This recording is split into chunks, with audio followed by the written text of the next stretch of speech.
आता रिसेंटली एक picture release झाला छावा.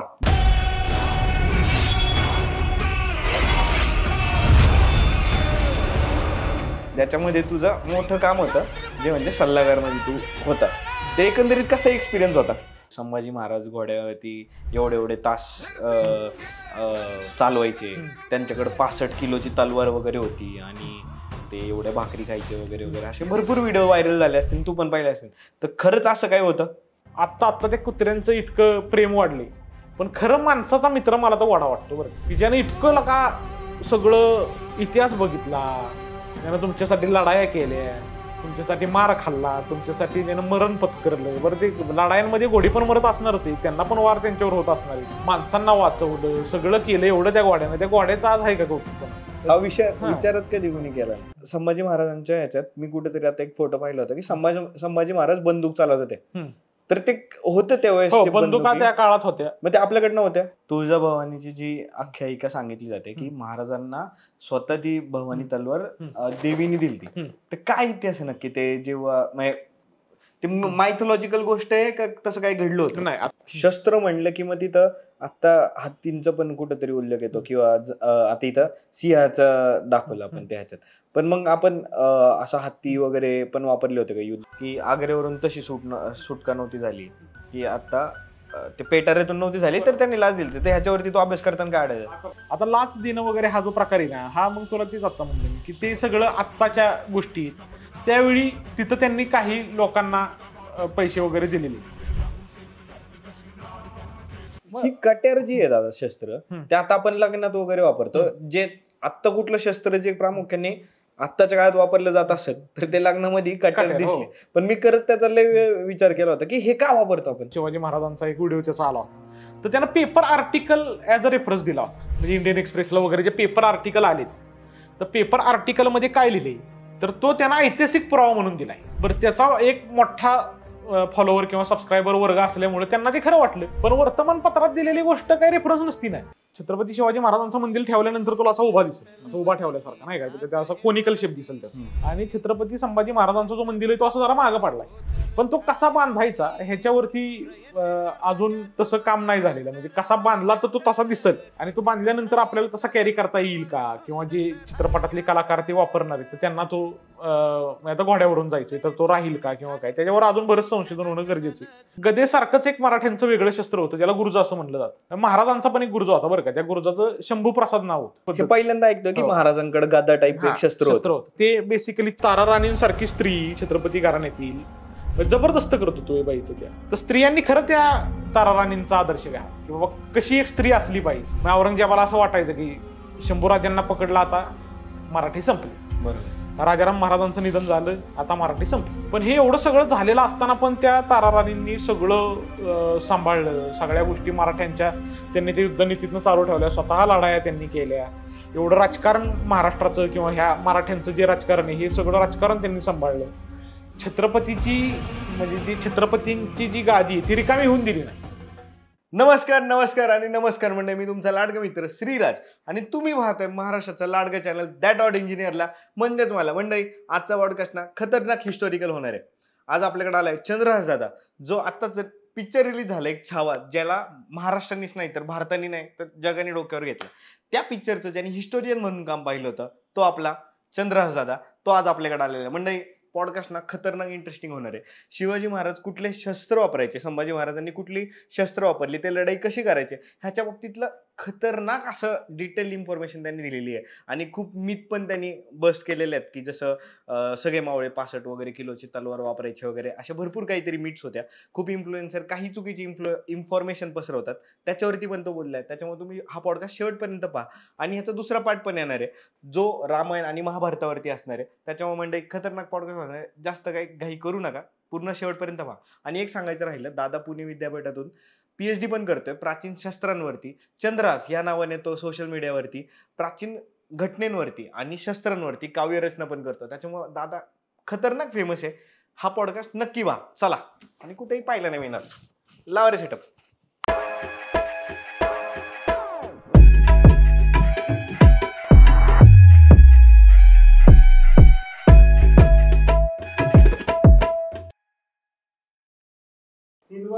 Shot 1 take 1 action.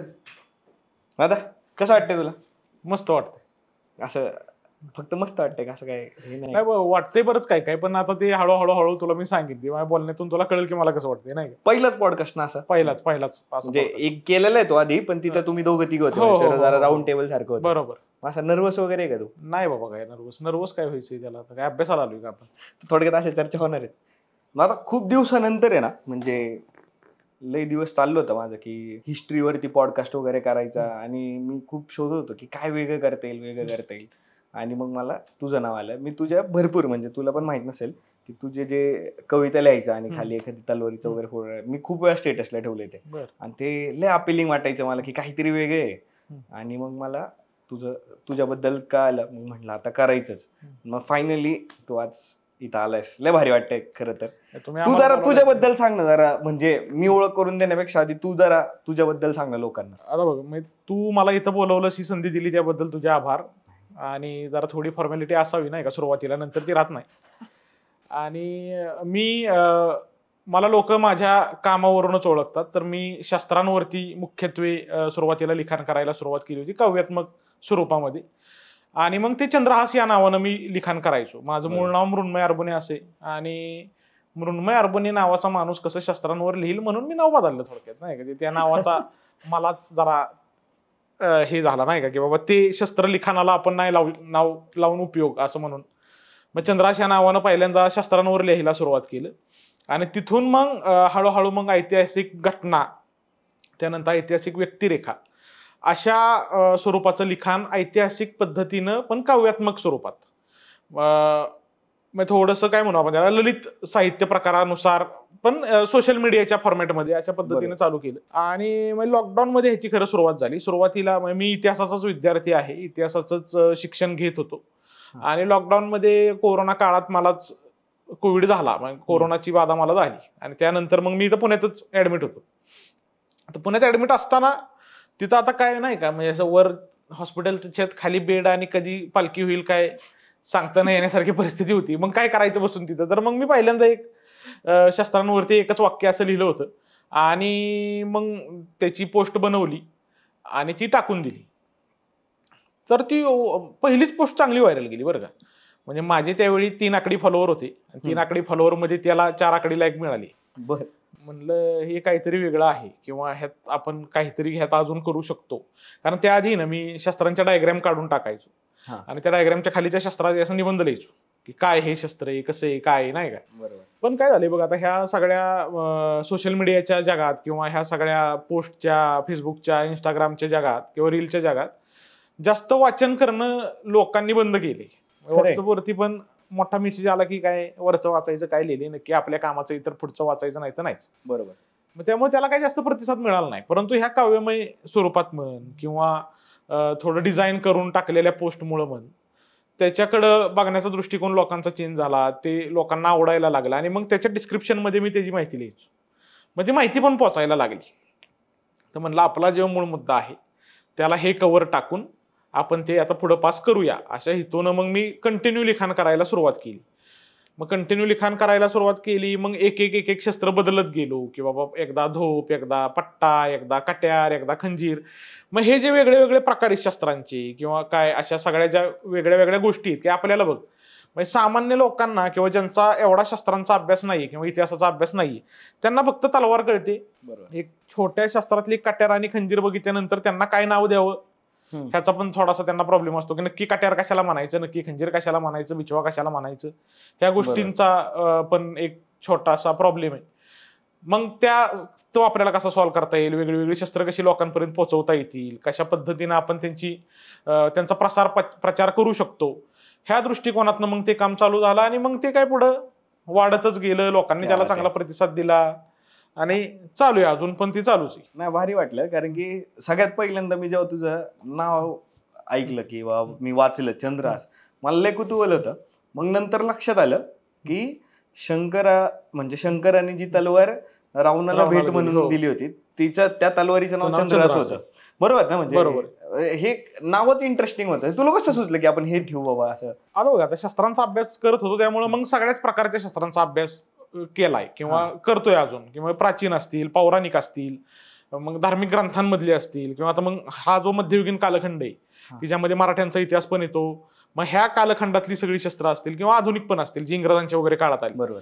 तर ह्या सगळ्यांचा अभ्यास करत असताना आपल्याला हे लक्षात येतं की शस्त्रांची नावं ठेवण्याचा किंवा शस्त्राला नाव देण्याचा एक प्रघात भारतामध्ये आहे किंवा तो जगभरामध्ये पण आहे. म्हणजे अगदी महाराजांचंच वर्णन घेतो की महाराजांच्या ज्या 3 तलवारी त्यांना पण नाव आहे की बरोबर. जगदंबा, एक जगदंबा तलवार आहे, भवानी. एक भवानी तलवार आहे आणि एक तुळजा तलवार आहे. अशा बरोबर. 3 तलवारींची नावं महाराजांच्या तलवारींची पण नाव हा. आहेत. मग तलवारच असं नाही, सगळ्याच शस्त्रांना नावं द्यायचा नावं प्रघात आहे.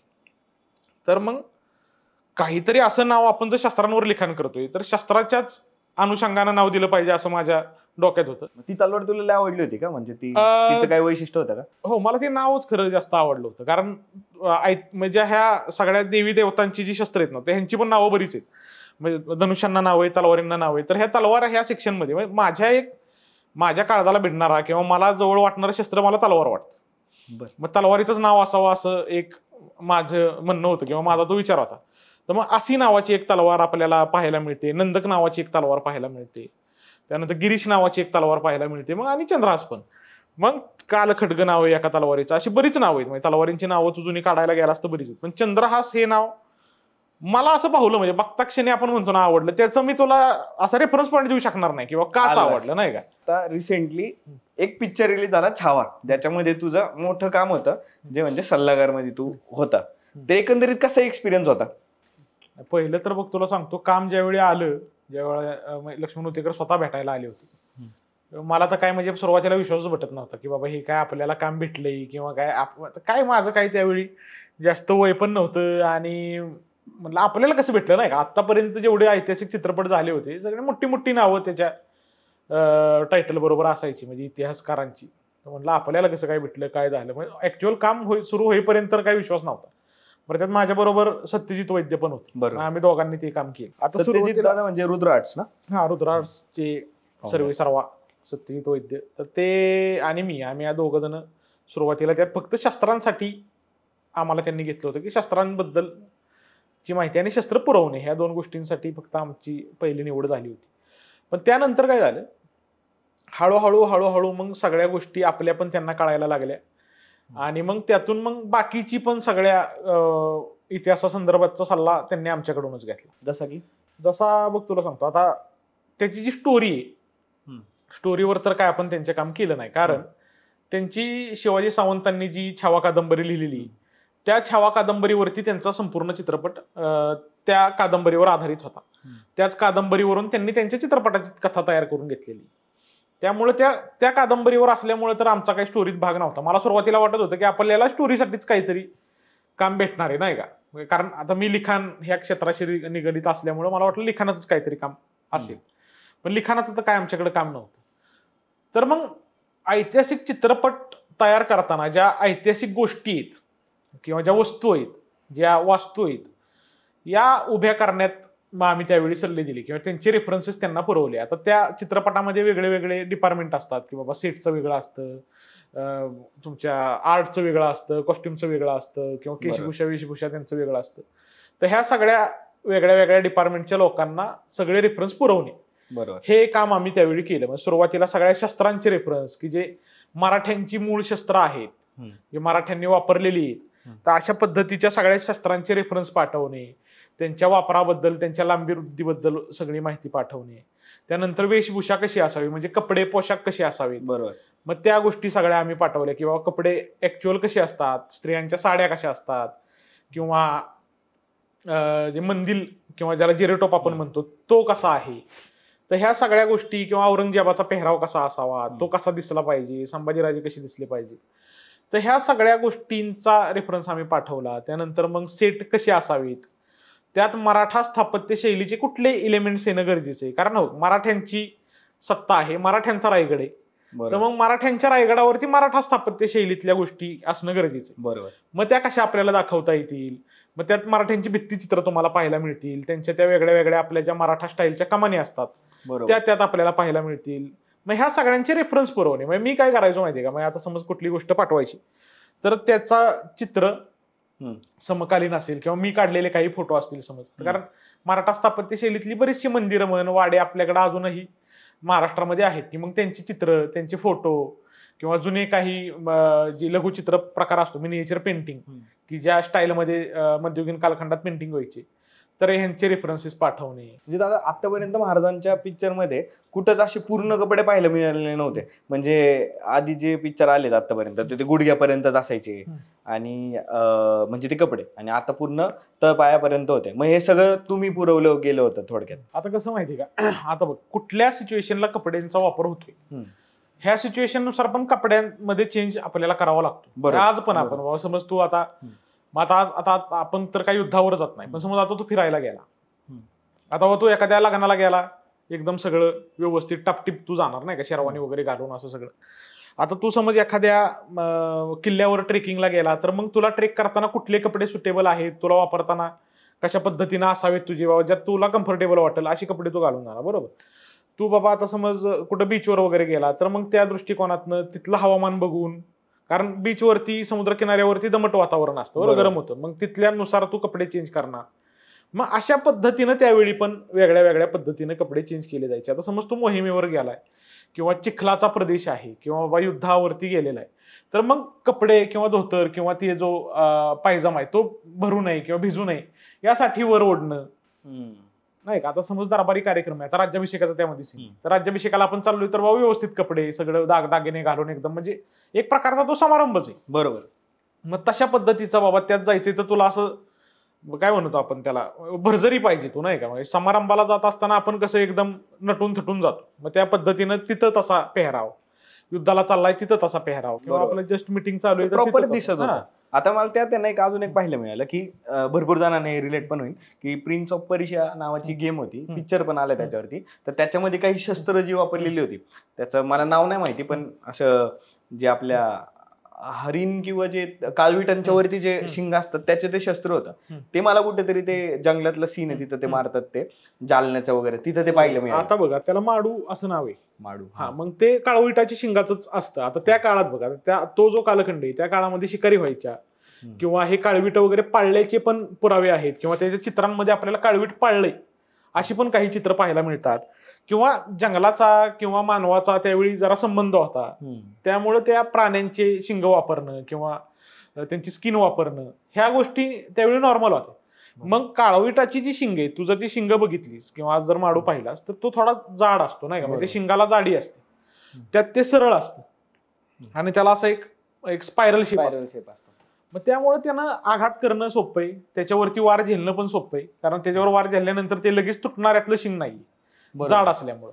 आणि मग काही वेळा त्या माडूला पुढं अजून एक्सटेन्शन म्हणून लोखंडाची पण टोकं लावली जातात किंवा मग त्याच शिंगांना धार करून टोक काढून ते वापरलं जातं. तर ते माडू त्यात आपण सजेस्ट केलं होतं. त्यानंतर एक हलदाई नावाचं शस्त्र असतं, सेम माडू सारखंच, दोन्ही बाजूला त्याला लोखंडी टोकं असतात, पुढच्या बाजूला पण एक टोक असतं, जेणेकरून आपण त्याला सगळ्या बाजूंनी म्हणजे 3 बाजूंनी वापरू शकतो. त्यानंतर मग पट्टे आपण त्यामध्ये केले, दांडपट्टे. त्यानंतर धोप तलवार, जी मराठ्यांची तलवार, ही तलवार, किंवा तिथं समोर जी तुला दिसते ती वक्र धोप आहे ही, ती.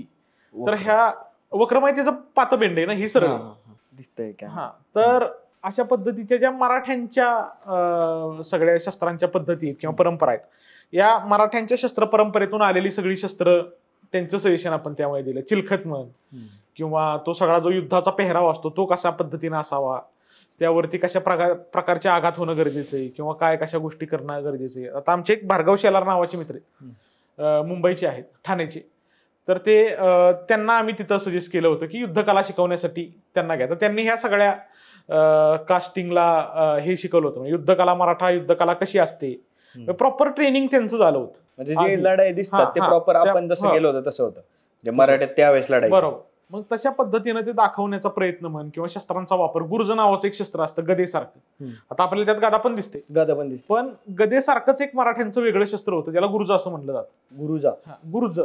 गुर्ज हा महाराजांचा पण एक गुर्ज होता बरं का, त्या गुर्जाचं शंभू प्रसाद नाव होतं. शिवाजी महाराज.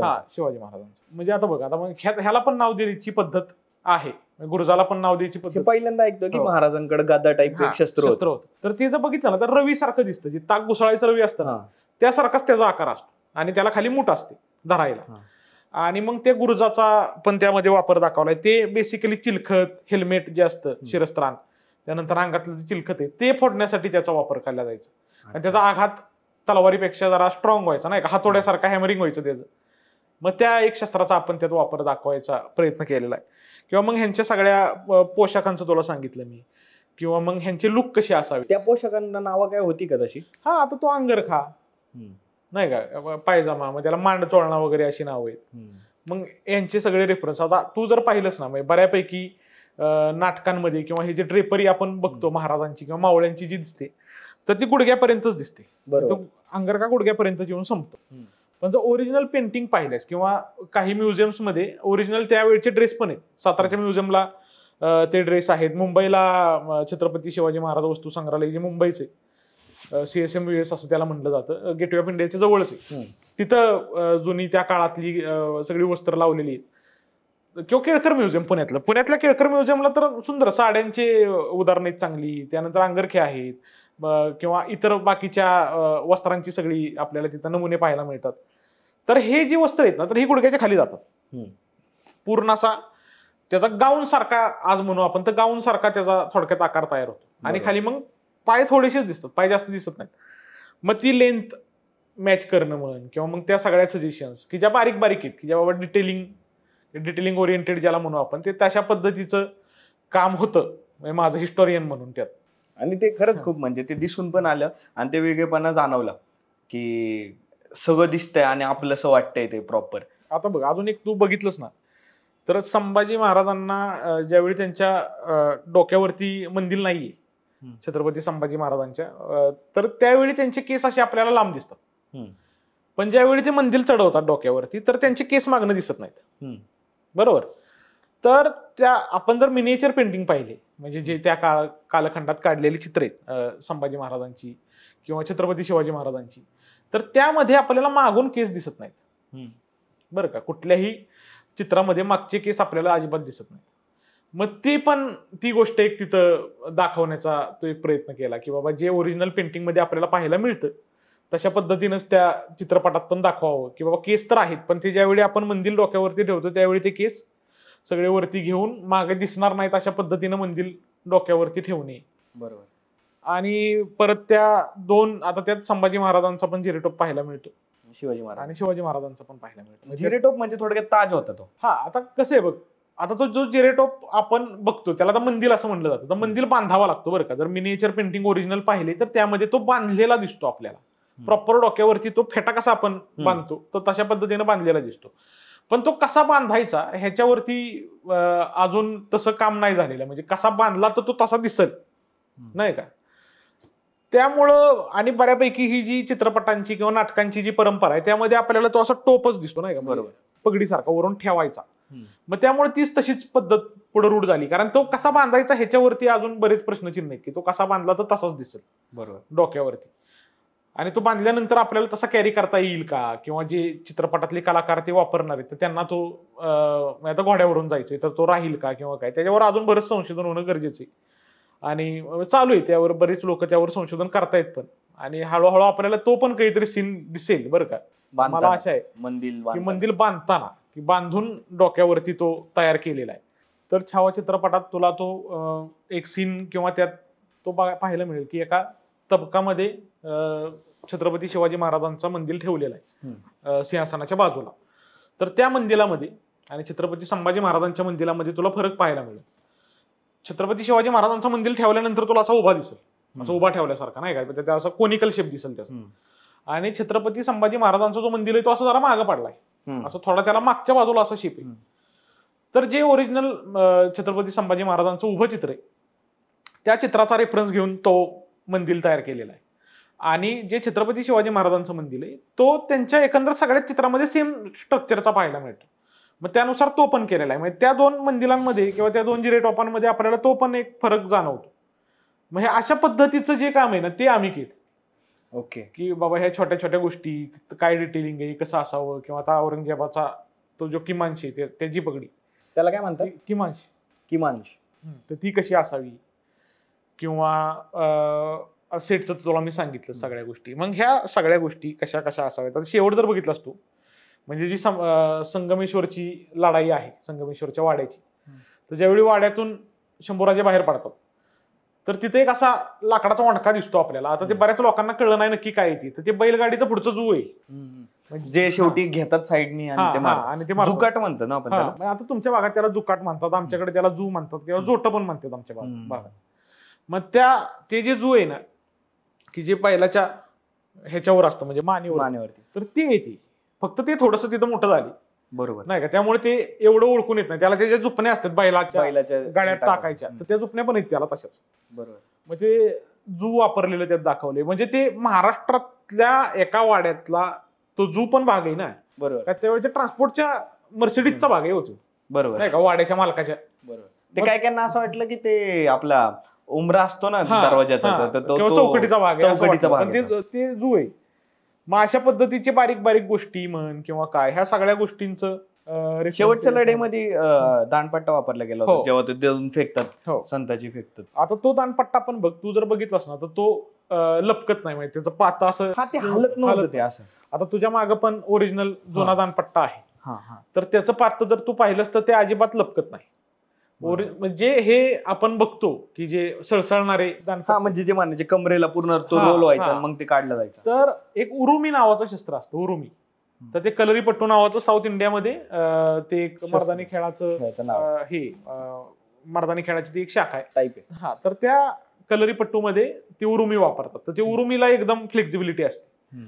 मग तेच उरुमी बाजीराव मस्तानी चित्रपटामध्ये दानपट्टा म्हणून घेतलेली, एकदम सळसळतं पाहत. आणि नंतर आपल्याकडे पण बऱ्याचशा नवीन दानपट्ट्यांना तशा पद्धतीचं सळसळतं पाता आपल्याला पाहायला मिळतं. पण ज्या ओरिजिनल जुने पट्टे असतात त्यांचं पाता अजिबात सळसळत नाही. त्यामुळे त्या चित्रपटातल्या पट्ट्यांचा पण पाता अजिबात सळसळणारा आपण दाखवलेला नाही. बरोबर. आणि मग त्या न सळसळणारे पट्टे कसे वापरले जायचे किंवा त्या पट्ट्याचे हात कसे असायचे, ते वरून ड्रोन शॉट दिसतात आपल्याला, की शंभूराजे पूर्ण गोल त्यांच्या परिघामध्ये ते पट्टे चालवतात आणि त्यांच्या आसपास कोण येऊ शकत नाही. इतका त्या पट्ट्यांचा प्रभाव आहे. आणि तो म्हणजे ते खरं मराठ्यांचं शस्त्र आहे. आता तर राज्यशस्त्र म्हणून त्याला परवानगी, गेल्या वर्षीच राज्यशस्त्र म्हणून त्याला मान्यता मिळाली.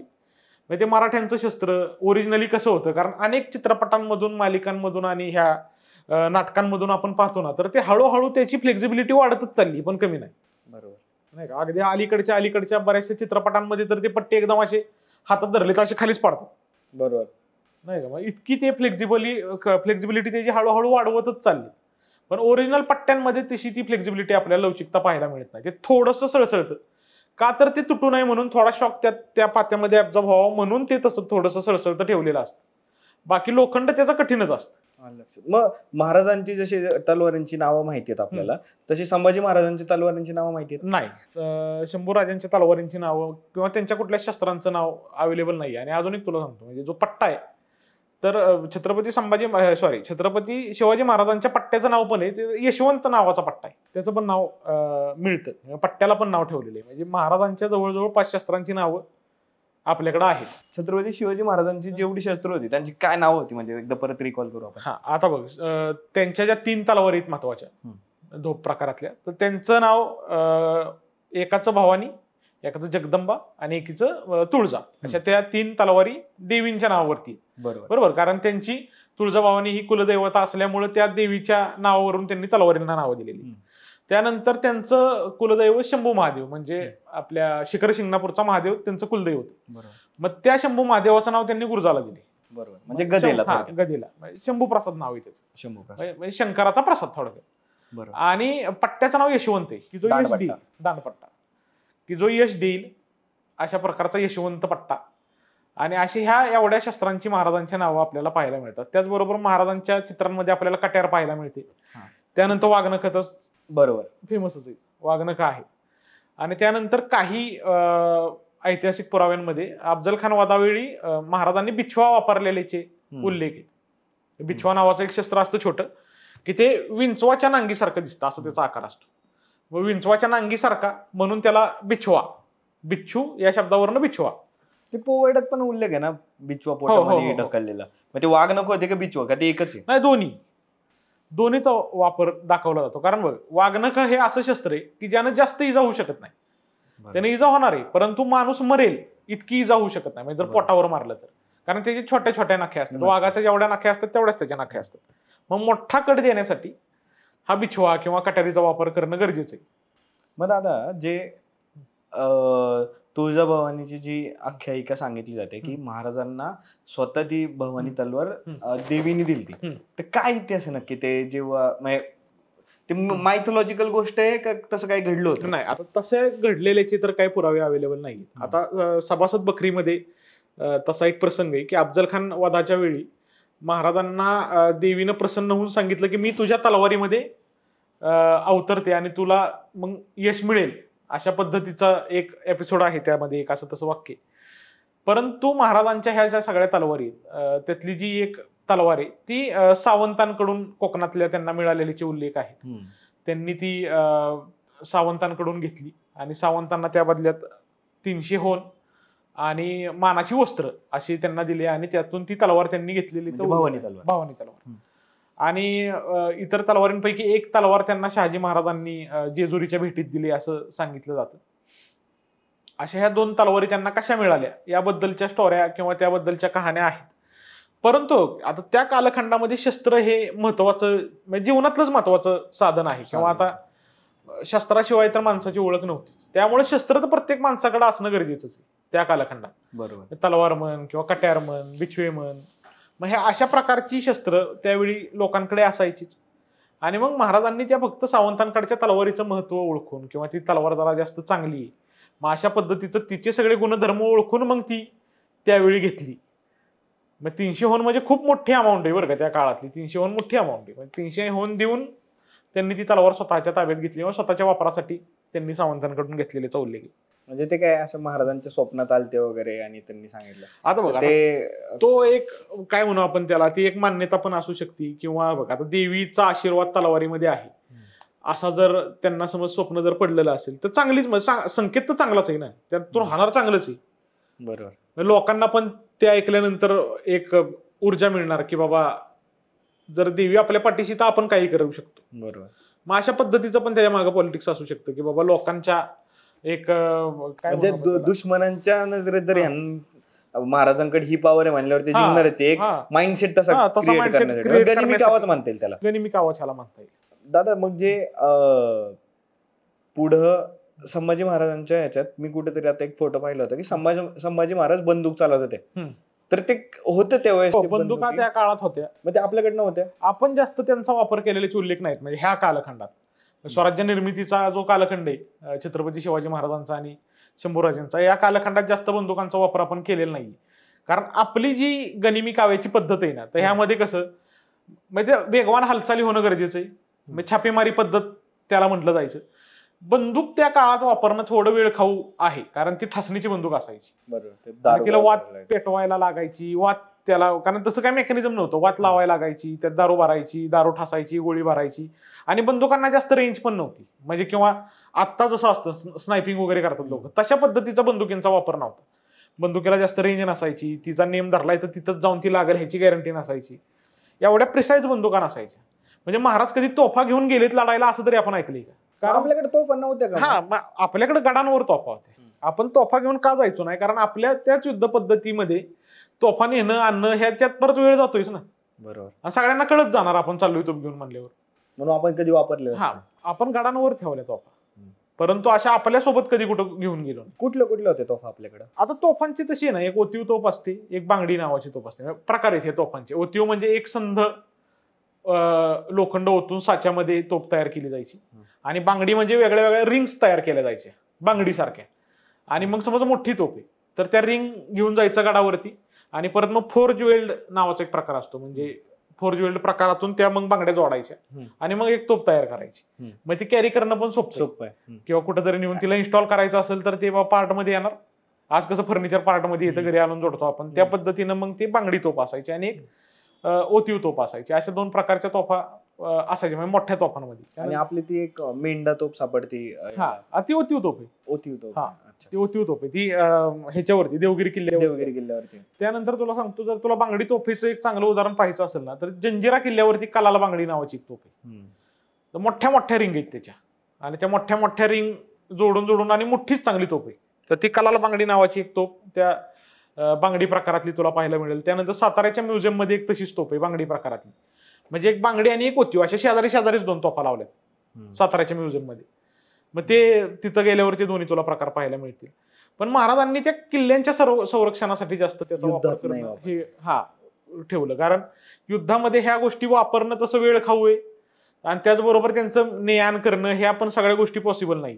मग आता शस्त्र म्हणलं की मग तिथं आता हत्तींचा पण कुठेतरी उल्लेख येतो किंवा आता इथं सिंहाचा दाखवला आपण त्या ह्याच्यात. पण मग आपण असा हत्ती वगैरे पण वापरले होते का युद्धात? हत्ती आपल्याला राजाराम महाराजांच्या काळामध्ये तो उल्लेख सापडतो. ज्यावेळी रायगडावरून राजाराम महाराज निसटून आले, रायगड पडला मुघलांकडून, तर त्यावेळी ते प्रतापगडला आले आणि मग मुघलांनी प्रतापगडापर्यंत राजाराम महाराजांचा पाठलाग केला आणि मग राजाराम महाराजांनी प्रतापगडावर हत्तीवर बसून युद्ध लढले. मग ते एकमेव छत्रपती की जे हत्तीवर बसून लढले, ज्यांनी युद्ध प्रसंगाला हत्तीवर बसून तोंड दिलं. तिसरे छत्रपती. तिसरे छत्रपती आणि एकमेव. दुसऱ्या परत कुठल्या छत्रपतींनी हत्तीवर बसून युद्ध नाही केलं. मग हत्ती शस्त्र म्हणून वापरला जायचे का फक्त हे म्हणूनच? हत्तींचा युद्धात वापर केलाच जात होता मध्ययुगामध्ये, आधी पण करत होती. हत्ती हा मुळात ताकदवान प्राणी असल्यामुळं त्याचा किल्ल्यावरती दरवाजे तोडणे, वाड्यांचे दरवाजे तोडणे किंवा मोठा असल्यामुळं हत्ती त्याच्यावरती बसून खालचे लोक मारणे. कारण हत्तीच्या वरच्या माणसापर्यंत लवकर काय पोचत नाही ना. आता आपल्याला पुरंदरच्या युद्धामध्ये दिलेर खानानं हत्तीवर बसून मुरारबाजींना बाण मारला. मग हे हत्तीचे वापर केले जायचे. कारण हत्तीवर बसला की तुम्हाला एक हाईट मिळते, तुमच्यावरती जे वार होणार आहेत किंवा तुमच्यावर जे शत्रू येणार आहे त्याचा कॉन्टॅक्ट कमी होतो तुमचा आणि तुम्हाला एक रेंज सापडते. त्या रेंजमध्ये आपण मारू शकतो आणि विथ हत्ती पण मारू शकतो. हत्तीनं बाबा कुणाला तुडवलं, सोंडेत धरून फेकून दिलं की हत्तीचा पण वापर आहे. तसा घोडा लढू शकत नाही. बरोबर. घोडा फक्त आपलीच हालचाल करू शकतो. मग असे कुठले कुठले प्राणी होते तसे? हत्ती घोडा. हत्ती घोडे हे 2 प्राणी म्हणजे मुख्य लढाईमधले प्राणी. घोडाच जरा जास्त, सगळ्यात जास्त घोडाच. आणि दुसरे असे कुठले प्राणी? आता दुसरे कुठले प्राणी? आता बैल वगैरे हे तर वाहतुकीसाठी वापरले जायचे, घोडे पण वाहतुकीसाठी वापरले जायचे. परंतु ही जी वेगवान हालचाल आहे, नाही तू मग अशी म्हटलं ना काळविट वगैरे पाळली जायची, मग तसे पण आता जंगली जनावर पण जंगली जनावर जायचे का? आता बघ तुला सांगतो, नंतरच्या काळात म्हणजे शाहू महाराजांच्या काळात, राजर्षी शाहू महाराज जे कोल्हापूरचे आहेत त्यांच्या कालखंडामध्ये कोल्हापुरात चित्ते पाळले जायचे. हा बरोबर, मी त्यांच्या म्युझियमला ते फोटो आहे. तर ते शिकारीसाठी पाळले जायचे. त्यांना ट्रेनिंग दिलं जायचं आणि शिकार त्यांच्या थ्रू केली जायची, हरणांची वगैरे शिकार, कारण वेगवान असल्यामुळे प्राणी तो. तर हा जो कालखंड आहे मध्ययुगीन कालखंड, छत्रपती शिवाजी महाराजांचा, मराठ्यांचा काल, तर ह्या काळात अस्वलं पण पाळली जायची. बरं का, अस्वलं पाळली जायची. कारण अस्वलं मी पण पाहिलेत पाळलेली. दरवेशी अस्वलं घेऊन यायचा गावामध्ये, मग ते अस्वलं ताईत द्यायची वगैरे, असे सगळे प्रकार असायचे. बरोबर, गावात यायचे अस्वलं. किंवा नंदी बैल वगैरे सारखे, किंवा बैल तर अजून पाळलाच जातो, शेतीसाठी म्हण किंवा वाहतुकीसाठी बैल पाळला जायचा. पण युद्धाच्या मुख्य ह्याच्यात बघ, अस्वलांना ह्यांना युद्धात ट्रेन करणं अवघड आहे. मग त्यांनी माणूस ओळखून कसं मारायचा असा प्रश्न आहे ना. बरोबर. त्यामुळे ते युद्धात वापरायला अवघड आहे. पाळले जरी असले तरी युद्धात वापरणं अवघड आहे. आपल्याच माणसावर हल्ला केला तर काय करायचं? बरोबर. कारण तिथं रण धुमाळी आहे ना, सगळ्या दोन्ही साईडची माणसं आहेत आणि अस्वलाला आपला कुठला त्यांचा कुठला हे कसं आयडेंटिफिकेशन देणार? बरोबर. त्यामुळे मग हत्ती आणि घोडा हेच जास्त करून हे. आता मग एक असा जोकचा भाग आहे तुला सांगतो. आता बाबा हल्ली आता श्वानप्रेमी लोक भरपूर आहेत. पुण्यात तर काय श्वानप्रेमींची राजधानी पुणे. आणि आत्ता त्या कुत्र्यांचं इतकं प्रेम वाढले, पण खरं माणसाचा मित्र मला तो घोडा वाटतो बरं का, की ज्याने इतकं लका सगळं इतिहास बघितला, ज्यानं तुमच्यासाठी लढाया केल्या, तुमच्यासाठी मार खाल्ला, तुमच्यासाठी त्यानं मरण पत्करलं. बरं, ते लढायांमध्ये घोडी पण मरत असणारच आहे, त्यांना पण वार त्यांच्यावर होत असणार आहेत. माणसांना वाचवलं, सगळं केलं एवढं त्या घोड्यानं. त्या घोड्याचं आज आहे का कौतुक कोणाला? हा विषय विचारच कधी कोणी केला नाही. मग तेच आहे ना, मग त्या घोड्यानं अख्खी मानवजात स्वतःच्या पाठीवरनं इथपर्यंत आणली. आज गाड्या आल्या म्हणून आपण घोड्यांना विसरलो, पण त्या घोड्यानं बघ ना किती लढाया जिंकल्या असतील, किती लढाया हरल्या असतील, किती लढाईत ते मृत्युमुखी पडले असतील, कितीतरी घोडी. मी आताच त्या घोड्यांवरती एक महाराजांवरती व्हिडिओ केला, की महाराजांनी काहीतरी 7 ते 8 घोडे वापरले होते. राज्याभिषेकानंतर कृष्ण वगैरे वापरले होते. त्याबद्दल मग तेच ना, आता बघ घोडा इतका म्हणजे योद्ध्यांसाठी तर आहेच, म्हणजे इतर लोकांच्यासाठी वाहतुकीचं साधन असेल, पण योद्ध्यासाठी तर महत्वाचा प्राणी घोडा. संभाजी महाराजांच्या घोड्यांचं नाव माहिती नाही? माझ्या तरी काय वाचनात नाही आली. ही कट्यार जी आहे दादा शस्त्र, त्यात आपण लग्नात वगैरे वापरतो. जे आत्ता कुठलं शस्त्र जे प्रामुख्याने आत्ताच्या काळात वापरलं जात असेल तर ते लग्नामध्ये कट्यार कट्यार, दिसले. हो. पण मी करत त्याचा लय विचार केला होता की हे का वापरतो आपण. आता बघ कसं आहे माहिती का, शस्त्रांची जी परंपरा आहे ना, शस्त्रांना आपल्याकडं युद्धाबरोबर सांस्कृतिक पण त्याचं महत्व आहे. म्हणजे लग्नात कट्यार वापरणं, मागं मामा तलवार घेऊन उभं राहणं, हे लग्नापुरतं झालं. बरोबर, काही ठिकाणी जर तू पाहिलंस यात्रा जत्रांमध्ये तर तलवारींचं पूजन पण होतं, दसऱ्याला शस्त्रपूजन आपल्याकडे असतं. मग शस्त्र हा संस्कृतीचा एक अविभाज्य घटक एकेकाळी होता. 1857च्या युद्धानंतर इंग्रजांनी शस्त्रबंदीचा कायदा महाराष्ट्रात तर प्रामुख्याने राबवला, कारण महाराष्ट्रातलेच बरेच चेहरे या 1857च्या बंडामध्ये प्रमुख आघाडीवर होते. बरोबर. मग ह्या 1857च्या युद्धानंतर भारतभरात हे शस्त्रबंदी लागू झाली, आर्म्स ऍक्ट आला आणि ह्यातून मग शस्त्रांचा वापर बंद झाला. शस्त्र सरकारला जमा करावी लागत होती किंवा मग लपवून ठेवावी लागत होती. इंग्रजांचे अधिकारी येऊन घरातून शस्त्र हुडकून जमा करून टाकायचे. तर आता बघ, आता ह्या सगळ्या शस्त्रांच्या ह्या सगळ्या परंपरा ह्यामुळे खंडित झाल्या. जरी समज घरी शस्त्र लपवलेलं असेल तरी पण सणासुदीचं काढता येत नव्हतं, कारण जर समज काढलं तर घेऊन जाऊ शकतात नाही का. काही पारंपरिक शस्त्र असतात, मग ती परंपरागत चालत आलेली शस्त्र आहेत घराण्यातली, मग ती घराण्यातली शस्त्र कशी देऊन टाकायची नाही का. मग त्यामुळे लोकांनी लपवून ठेवली, ते आज शिल्लक आहेत. परंतु भरपूर शस्त्र महाराष्ट्रातनं, मग मला तर वाटतं प्रत्येक घरात एक तरी तलवार असलीच पाहिजे. प्रत्येक म्हणजे महाराष्ट्राच्या ह्या सगळ्या लढ्यामध्ये, ह्या जो काही मराठ्यांचा लढा आहे, ह्या मराठ्यांच्या लढ्यामध्ये प्रत्येक घरातला माणूस सहभागी असणार आहे. त्या काळात प्रत्येकाच्या घरी एक तरी तलवार असणं गरजेचं आहे. पण ह्या इंग्रजांच्या कायद्यामुळं त्या तलवारी सगळ्या जप्त झाल्या किंवा नामशेष झाल्या. तर यांना मग शस्त्रपूजेत तू काय पूजणार मला सांग ना. मग तुझ्याकडे शस्त्र नाही तर शस्त्रपूजा नावाचा एक अख्खा दसऱ्यात एक सणच आहे. मग काय आपण तिथं काय म्हणतात त्याला, स्क्रूड्रायव्हर पासून हातोडापासून सगळं पुजतो. मग काही ठिकाणी खंडेनवमीला पूजन होतं, आमच्याकडे दसऱ्याला पूजन होतं. दसऱ्याला काही ठिकाणी होतं, काही ठिकाणी खंडेनवमीला होतं. मग त्या तू आता बघ, ह्याचा जेजुरीचा जो दसरा असतो त्याला मर्दानी दसरा म्हणलं जातं. मग तो जो जेजुरीचा तो मोठा खांडा आहे जो ह्याचा आपल्या खंडोबाचा, तो उचलण्याची स्पर्धा किंवा तो उचलण्याचा कार्यक्रम सगळा तिथं केला जातो. किंवा मग घरोघरी शस्त्र पूजली जातात. किंवा आपल्या सगळ्या देवी देवतांकडे पाहिलंस तर तू तलवारीच आहेत. म्हणजे गंडोबा घे, ज्योतिबा घे, भैरोबा घे, ह्या सगळ्या बिरोबा घे, ह्या सगळ्या देवांकडे तलवारी आपल्याला पाहायला मिळतात. यांच्या काही ठिकाणच्या ज्या परंपरा आहेत, पट्टणकुडलीची यात्रा घे, वीरची यात्रा घे, ह्या यात्रांमध्ये तलवार नाचवण्याचा किंवा तलवार ते पानपूजन नावाचा एक तलवारीचा कार्यक्रम केला जातो. म्हणजे इतकं त्याला सांस्कृतिक महत्व आहे, म्हणजे लग्नाच्या पलीकडे. पण ह्या गोष्टींमुळे त्या काय म्हणू आपण त्याला, ह्या सगळ्या इंग्रजांच्या कायद्यामुळे त्या गोष्टी नामशेष झाल्या. त्यानंतर आज शस्त्र म्हणलं की काहीतरी दहशत माजवणे, गुन्हेगारी वृत्ती, किंवा आता हे पुण्यात बघतो आपण काय काय गँग वगैरे, कोयता गँग नाही का. मग ह्या सगळ्या गोष्टी किंवा तलवारी पिक्चरमध्ये दाखवतात, गुंड तलवार घेऊन मारतायत वगैरे नाही का. मग ह्यामुळे लोकांचा त्याकडे बघायचा दृष्टिकोन चेंज झालाय. त्याकडे अभ्यास म्हणून तो कोण काही बघत नाहीच. तलवार जर असं म्हणजे तलवारीनं केक कापणे म्हण किंवा काय, ह्या ज्या सगळ्या फालतू पद्धती म्हणतो मी यांना नाही का, या सगळ्या फालतू गोष्टींमुळं ह्या म्हणजे इतिहास घडवणाऱ्या एका साधनाचं आपण पूर्णपणे त्यांचं महत्व घालून टाकलेलं आणि त्याचा अभ्यास करत नाहीत किंवा काय नाही. मग त्याकडे बघायचा दृष्टिकोन हाच आहे.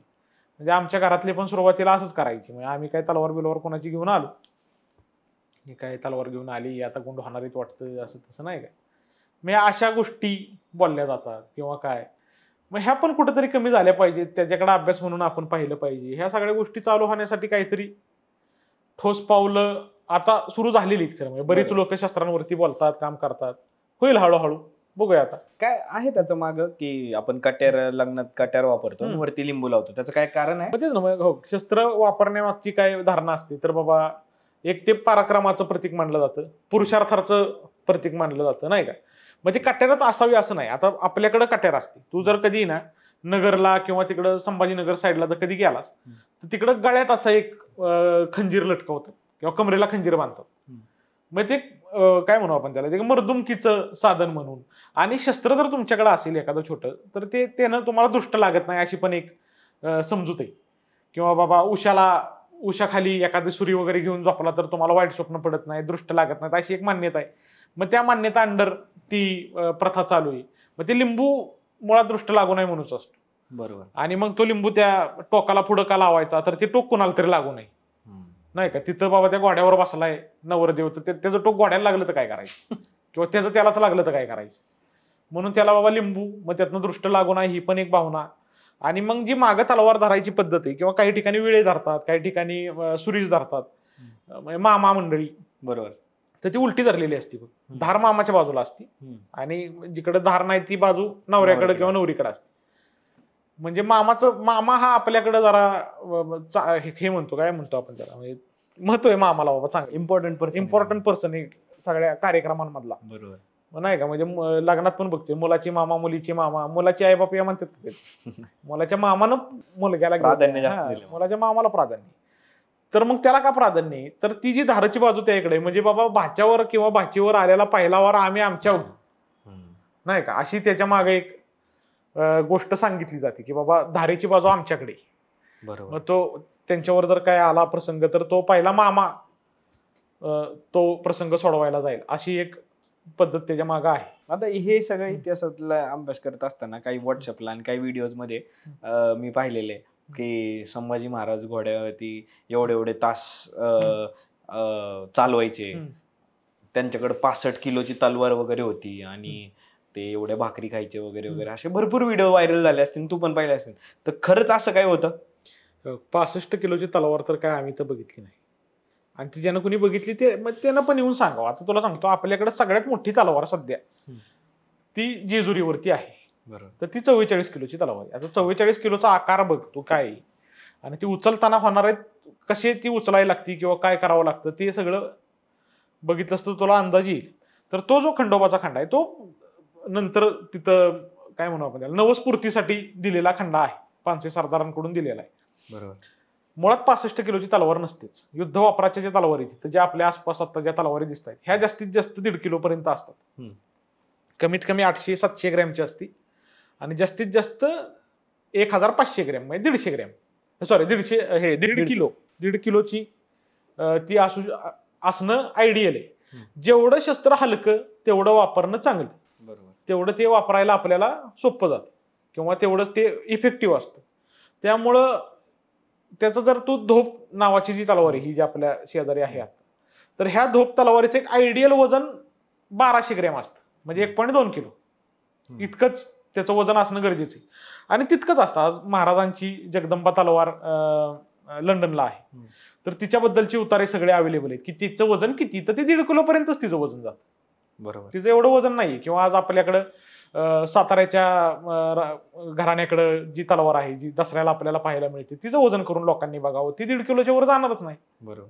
सो हे सगळे काय म्हणतात त्याला, जे थोडंफार कुठून तरी माहिती घ्यायची नाही आणि थोडस भारी वाटावं, आता त्याच्यामुळे हे व्हिडिओ, त्या मागे भावना वाईट नसते. बरोबर. मग आपल्याच माणसाचं महत्व वाढवण्याची त्या मागे भावना आहे. म्हणजे या गोष्टी पसरवणाऱ्या लोकांच्या भावना वाईट नाही. बरोबर. परंतु ती माहिती चुकीची. मग दादा, याच्यावरून मला दुसरा प्रश्न तुला असा विचारावा वाटतं की जे आता क्रिएटर्स आहे, कॉन्टेंट क्रिएटर, जे इतिहासावरती बोलतात किंवा व्हिडिओज करतात किंवा लिहितात, तर ह्यातलं खरं कुठलं काय हे कधी कुणाला कळत नाही. आणि जे आपण थोडंफार बघतो की आता मी हा व्हिडिओ बघितला, मला ते कुठेतरी खरं वाटलं म्हणून मी तुला विचारलं, तर तू अभ्यासक आहे म्हणून तुम्हाला सांगितलं की नाहीये. पण मग ह्यांची संख्या जास्त वाढत चालली आहे, जे कॉन्टेंट बनवतात, जे अभ्यासक नाहीये, ते कॉन्टेंट साठी व्हिडिओ करतात. आता काय असतं माहिती बघा, सोशल मीडिया कसं चालतं बघा, याच्याबद्दल काय वाटतं तुला? सोशल मीडिया किंवा ह्यावरती कोण लोक जास्त प्रभावीपर्यंत बोलतात, प्रभावीपणे ज्यांचं सादरीकरण आहे, असे लोक लवकर त्यांचे फॉलोअर वाढतात किंवा त्यांचे सबस्क्रायबर वाढतात युट्यूबवर. त्यांच्या त्या प्रभावी मांडणीमुळे ते वाढतं. बरोबर. आता एक काय होतं तुला सांगतो, म्हणजे आता ती पण त्या गोष्टीत पण आता इतिहासकार आलेले आहेत. आता केतनपुरी तुला माहिती आहे, आता केतनपुरी चांगला इतिहासकार आहे, त्याच्या पुस्तक आहे, बऱ्याच गोष्टीतून बाबा तो पेपरमध्ये लिखाण करून वगैरे तो इतिहास पुढे मांडत असतो.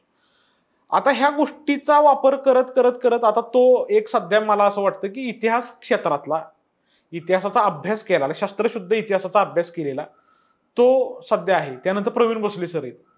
प्रवीण भोसले सरांचं युट्यूब चांगलं, त्यांचं युट्यूबवरती सादरीकरण असतं. त्यांनी इतिहासावरती ग्रंथ लिहिलेले आहेत आणि मग ते इतिहासावरती चर्चा करायला युट्यूबच्या माध्यमातून पुढे येतात. मग ही दोन माणसं सध्या सोशल मीडियावरती, म्हणजे ज्या व्हिडिओ स्वरूपात आपण म्हणू, मला ह्या दोन माणसांचं वाटतं की हे जे इतिहासाचा अभ्यास करून आलेली पुराव्या दखल बोलतात. आता काही लोकांचे फॉलोअर आहेत बरं का, की जे त्यांच्या प्रभावी किंवा सगळ्या त्या बोलण्याच्या स्टाईलमुळे त्यांचे ते फॉलोअर झालेले. आणि हे फॉलोअर लोकांनी पण आहे ना, फॉलोअर म्हण किंवा सबस्क्रायबर लोकांनी पण पुढचा माणूस जो बोलतोय त्याच्या सादरीकरणापेक्षा तो देणारी माहिती ऑथेंटिक आहे का ह्याची तपासणी करणं त्यांची पण जबाबदारी. म्हणजे जर मी समज एखाद्याचा व्हिडिओ बघतोय तर तो देणारी माहिती खरी आहे का, जर त्यानं रेफरन्स देऊन जर बोलला असेल तर त्याच्यावर विश्वास ठेवा. खरं रेफरन्स जर त्यानं एखाद्या पुस्तकाचा दिला की बाबा ह्या पुस्तकात असं असं लिहिलेलं आहे, तर जाऊन आपली पण जबाबदारी की ते पुस्तक घेणे, त्या पुस्तकात तो रेफरन्स खरा आहे का ते तपासून बघणे. निव्वळ फॉलोअर्सच्या जोरावरती मग काही लोक मी बरेच जण बघतो की एखादं एक्झाम्पल तू जे असं पाहिलं की तुलाच हसू आलं काय सांग. भयंकर. म्हणजे एक व्हिडिओ मी पाहिला होता की त्यात केतनच्याच पुस्तकाचं उदाहरण दिलंय बरं का. केतनच्या पुस्तकाचा रेफरन्स देऊन असं सांगितलं होतं की छत्रपती शिवाजी महाराज हे मिलिटरी कट ठेवायचे बरं का. म्हणजे आता जो मिलिटरी कट असतो नाही का, तर तसा मिलिटरी कट ठेवायची नाही का. आता कसा ठेवत असतील मिलिटरी कट नाही का. आता मिलिटरी कट ठेवायची आणि मग त्यामुळे त्यांची ते मागची केस दिसत नाहीत वगैरे वगैरे असं काहीतरी. बरं त्याला रेफरन्स असता. बरं केतनच्या पुस्तकाचा रेफरन्स दिलता. केतनच्या अख्ख्या पुस्तकात रेफरन्स नाहीत. केतनच्या 3 आवृत्ती आहेत माझ्याकडे स्वतःकडे. मग केतनच त्या पुस्तकात शोधत होता बरं का हे ऐकल्यानंतर स्वतःच किंवा माझ्या पुस्तकात मी काही हे असं लिहिलंय का. आमची त्याच्यावर बरीच चर्चा झाली. आता मला तू सांग, जर आपण विथ रेफरन्स देतोय, केतनने त्याच्यानंतर पोस्ट पण केली होती की बाबा माझ्या पुस्तकात असलं काय लिहिलेलं नाही, तुम्ही काय त्याच्यावर विश्वास ठेवू नका नाही का, माझं पुस्तक घ्या आणि वाचा आणि सांगा बाबा काय त्यात आहे का तसं.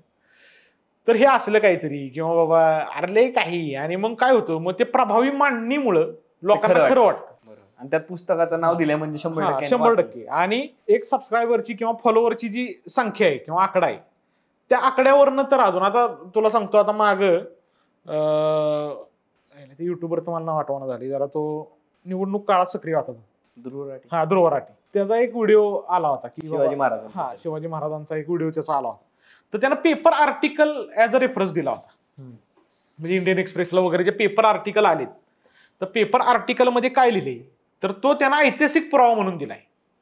बरं त्याचा एक मोठा फॉलोअर किंवा सबस्क्रायबर वर्ग असल्यामुळे त्यांना ते खरं वाटलं. पण वर्तमानपत्रात दिलेली गोष्ट काही रेफरन्स नसती नाही, तो इतिहास नसू शकतो. मग ते प्राथमिक साधन नाहीये. किंवा छत्रपतींबद्दल कुणीतरी काहीतरी स्वतःचं मत त्या पेपरमध्ये मांडले आणि तो पेपर हा रेफरन्स म्हणून देतोय. म्हणजे न्यूज पेपर मधला आर्टिकल हा ऑथेंटिक पुरावा आहे का. बरं आर्टिकल लिहिणारा मुळात हिस्टोरियन आहे का आणि त्याचा तू रेफरन्स देतोय. तो अख्खा व्हिडिओ डायरेक्ट चुकीचा. मग बघ ना तू. आता बघ, आता समज मी आता मागाशी जे तुला सांगितलं की बिछव्याचा काही संदर्भ ग्रंथांमध्ये उल्लेख येतो. आता जर अफजल खान वादाचा एपिसोड आपण पाहिला तर कवींद्र परमानंदांनी शिवभारत नावाचा एक ग्रंथ लिहिलाय. त्यामध्ये वाघनाकाचा पण उल्लेख नाहीये. तो छत्रपती शिवाजी महाराजांच्या आज्ञेनं परमानंदांनी ग्रंथ लिहिलेला आहे. म्हणजे जसं महाभारत आहे काव्य, तशा पद्धतीनं शिवभारत आहे काव्य आहे, म्हणजे छत्रपतींच्या आयुष्यावरचं काव्य. त्यामध्ये त्यांनी डायरेक्ट म्हणजे अफजल खानाला त्यांनी असं भेट झाली वगैरे असं काय एपिसोड नाही येतो. डायरेक्ट त्यांना कृपणिका नावाच्या शस्त्रानं मारला असं आहे. मग आता ती नक्की कृपणिका काय असू शकते, मग पट्टा आहे की तलवार आहे की छोटी तलवार आहे असं जरा थोडा त्यात वाद आहे. मग त्यानं मारला असा डायरेक्ट उल्लेख आहे. म्हणजे परमानंदांनी वाघनाकाचं नावच काढलेलं नाही. नंतर सभासद बकरीत वाघनाकाचं नाव आहे. त्यानंतर मग असं ह्या वेगळ्या वेगळ्या ज्या सभासद बकर असेल, जे देश शिकवले असेल, ह्या सगळ्या गोष्टींमध्ये वेगळ्या वेगळ्या गोष्टी येतात. मग ह्यात सगळ्यात जास्त कशात काय आले, मग त्यातून आपण मग तिथं उपस्थित माणसं कोण कोण आहेत, मग ह्या सगळ्या गोष्टींचा रिलेव्हन्स लावून आपण त्या एक संदर्भ ठरवतो. आणि 3-4 गोष्टी लिहिलेल्या. पण आणि कसं असतं माहिती का, इतिहास हा कधीही असा पूर्ण नसतो, म्हणजे ठाम नसतो की बाबा हे असंच आहे असं म्हणता येत नाही इतिहासकाराला. कारण उद्या जर समज नवीन पुरावा काय सापडला तर त्याच्यानुसार ते बदलत जातं. आता तुला सांगतो, मग तुझ्या वडिलांना वगैरे विचार, तुझ्या वडिलांच्या काळात किंवा माझ्या वडिलांच्या काळात छत्रपती शिवाजी महाराजांचे जे जन्मसाल आहे ते 1627 होतं. बरं. मग 1627 त्यांना ते जन्मसाल शिकवलं जायचं मी शाळेत, किंवा त्यांच्या काळात ते 1627 होतं. नंतर मग ज्यावेळी छत्रपतींचा आपल्याला जन्मकुंडली सापडली, त्याचा सगळा अभ्यास झाला आणि त्यानंतर मग ती 1660 तारीख आली, म्हणजे साल आला 1630 ही हे साल आलं. मग 3 वर्षाचा अंतर पडलं. बरोबर. मग असं इतिहासात कधी कुठली गोष्ट फर्म नसते की बाबा असंच नाही का. मग ह्याच्यावरून तुला दादा म्हणजे सॉरी मी तुला कट करतोय की ह्याच्यावरूनच जे आता म्हणलं जाते की आग्र्यावरून तशी सुटका नव्हती झाली, हम्म. ती आता ते पेटाऱ्यातून नव्हती झाली, तर बरोबर. त्यांनी लाच दिली. तर ह्याच्यावरती तो अभ्यास करताना काय अडायचं? आता बघ, काय माहिती का की त्यावेळी लाच देणं हा प्रकार वेगळा आहे, हा आत्ताचा प्रकार आहे. बरोबर, आत्ता अधिकाऱ्यांना लाचबीज देणं ही प्रकार चालू आहे. एक परकालदास नावाचा त्यावेळी एक काय म्हणू आपण त्याला, एक कारकून होता रामसिंगाकडे. तर तो लिहायचा ते रोजचं, सगळ्या रोजनिशी लिहायची पद्धत त्याला होती, त्याच्याकडे होती. तर त्या परकालदासाच्या त्या ह्याच्या स्पष्ट पेटाऱ्यांचा उल्लेख आहे. आणि तो काय म्हणतोय की त्यामध्ये की पेटाऱ्यातून, म्हणजे पेटारे तर रोज चाललेलेच आहेत, मग नक्की कुठं गायब झाले नाही का, पेटाऱ्यातून गेले की काय झालं नक्की नाही का, असं त्याचं म्हणणं आहे. त्यामुळं बघ, एक लक्षात घे, तिथून तो जो सगळा चाललाय, मग ते एकंदर एकतर पेटाऱ्यात बसून गेलेत किंवा पेटाऱ्या बरोबर गेलेत नाही का, पेटाऱ्याला खांदा देऊन म्हण किंवा पेटाऱ्यासोबत चालत म्हण, अशा पद्धतीने तिथून ते निसटलेत. आता लाच देणं वगैरे हा जो प्रकार आहे ना, हा मग तुला तेच आता म्हणलं मी की ते सगळं आत्ताच्या गोष्टी आहेत. त्यावेळी तिथं त्यांनी काही लोकांना पैसे वगैरे दिलेले, परंतु ते पैसे दिल्यामुळे पळून नाहीत गेलेले नाही का. म्हणजे त्यांनी बाबा पर्टिक्युलर एका माणसाला पैसे दिले की बाबा हे तुला पैसे आणि मग मला तू जागा करून दे आणि मग मी पळून जातो, असं नाही झालेलं. बरोबर. आणि ते शक्य पण नाही हा. वाटत ना तसं, की मध्येच ना औरंगजेबाच्या जावायला हा. किंवा त्याला वजीराला जर हा, पैसे देऊन पैसे तो दिले. फुटणार असेल. बरं, आता एवढं समज सोपं असतं. तुझ्या, आता औरंगजेबाचा समज धरून चालू आपण की एक पर्टिक्युलर आता फौलाद खान होता, फौलाद खानला समज महाराजांनी पैसे दिले की बाबा हे एवढे एवढे 1 लाख रुपये तुला आणि मला मग तू जाऊ दे. जर महाराज तसे फौलाद खानाच्या वेड्यातनं पळून गेलेस तर औरंगजेबाने ते फौलाद खानाचं ठेवलं असतं काय, हा ना, म्हणजे काय. आणि मग ते 1 लाखाचा देव काय करणार होता परत. तिथं थोडीच असे की बाबा गेला दुबईला पळून, तसं पण नाही ना. त्यावेळी घेतले पैसे, गेला फ्लाईट आली गेला पळून, तसं पण नाही करता येणं शक्य नाही. मग त्या सगळ्या परिस्थितीचा पण आपण अभ्यास करणं गरजेचं आहे. इतिहासामध्ये परिस्थितीचा अभ्यास करणं पण गरजेचं आहे ना, बरोबर. की कशी परिस्थिती असू शकते, काय नक्की केलं असेल, काय नक्की झालं असेल, ह्या सगळ्या गोष्टींचा अंदाज बांधणं खरं हे. मग हेच आता तू जे म्हणला आता की हे स्टेटमेंट देतंय कोण, तो अभ्यासक आहे का, त्याची किती ग्रंथसंपदा आहे. बघ, आज मी समज एखादं स्टेटमेंट दिलं तर माझ्या पण स्टेटमेंटवर लोकांनी विश्वास ठेवा असं मला वाटत नाही, कारण माझं अकॅडमिक हिस्ट्रीत किती काम आहे. बरोबर, आता माझं कुठलं अजून पुस्तक आलेलं नाही किंवा कुठल्याही पद्धतीचं, आता माझे रिसर्च पेपर वगैरे झालेले आहेत पण ते काय अजून एवढे पब्लिकली लोकांनी काय वाचलेलं नाहीये, किंवा माझा इतिहासाला अकॅडमिक म्हणजे शैक्षणिक दृष्ट्या माझा काय अजून तसा हातभार लागलेला नाहीये.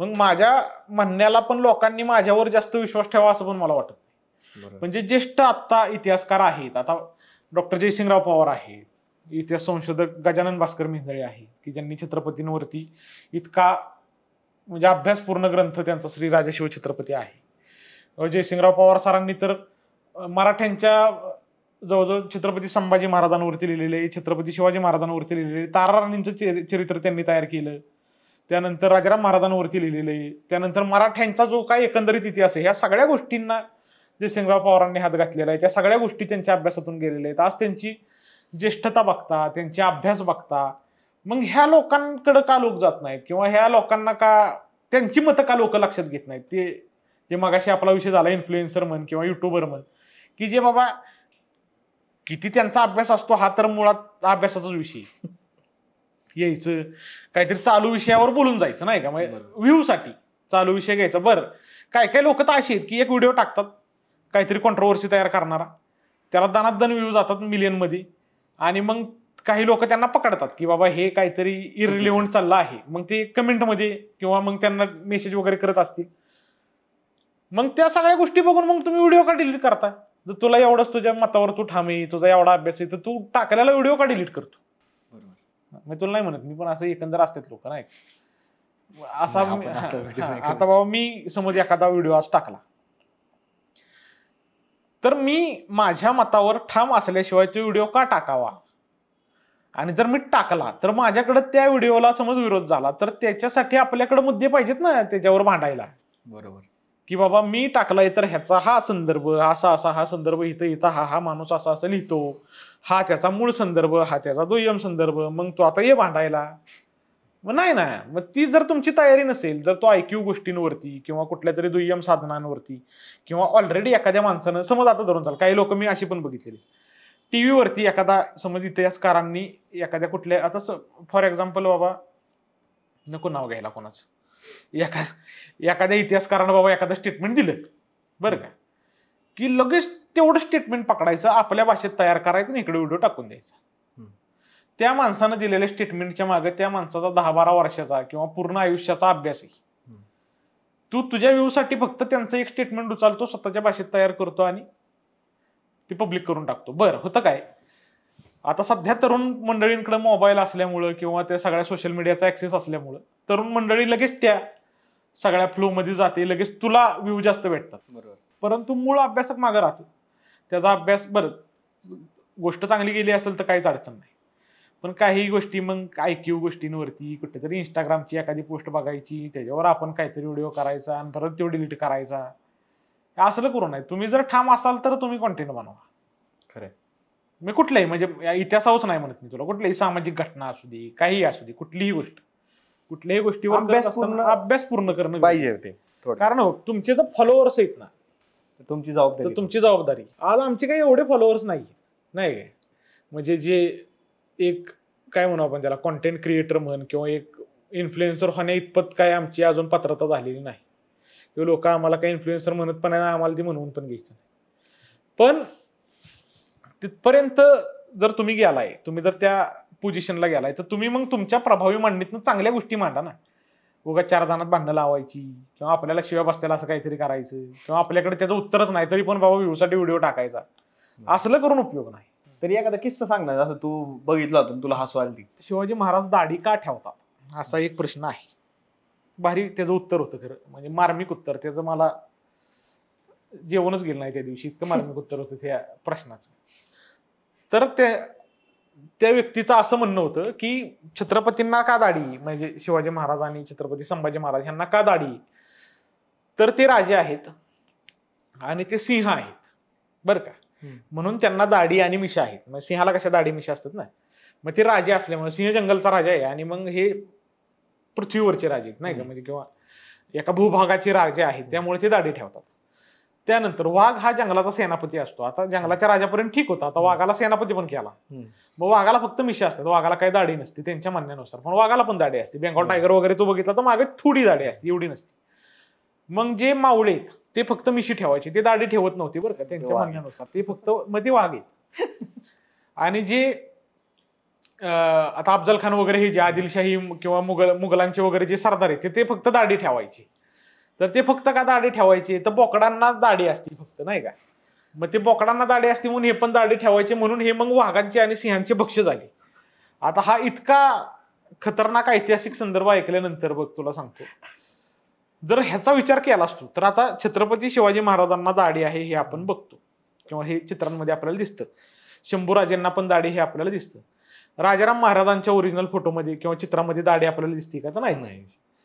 जे थोरले शाहू महाराज आहेत, म्हणजे साताराचे जे शाहू छत्रपती आहे, सातारा गादीचे संस्थापक, त्यांना आपल्याला दाढी दिसते का, तर नाही दिसत. आता ज्यांचे फोटो अवेलेबल आहेत,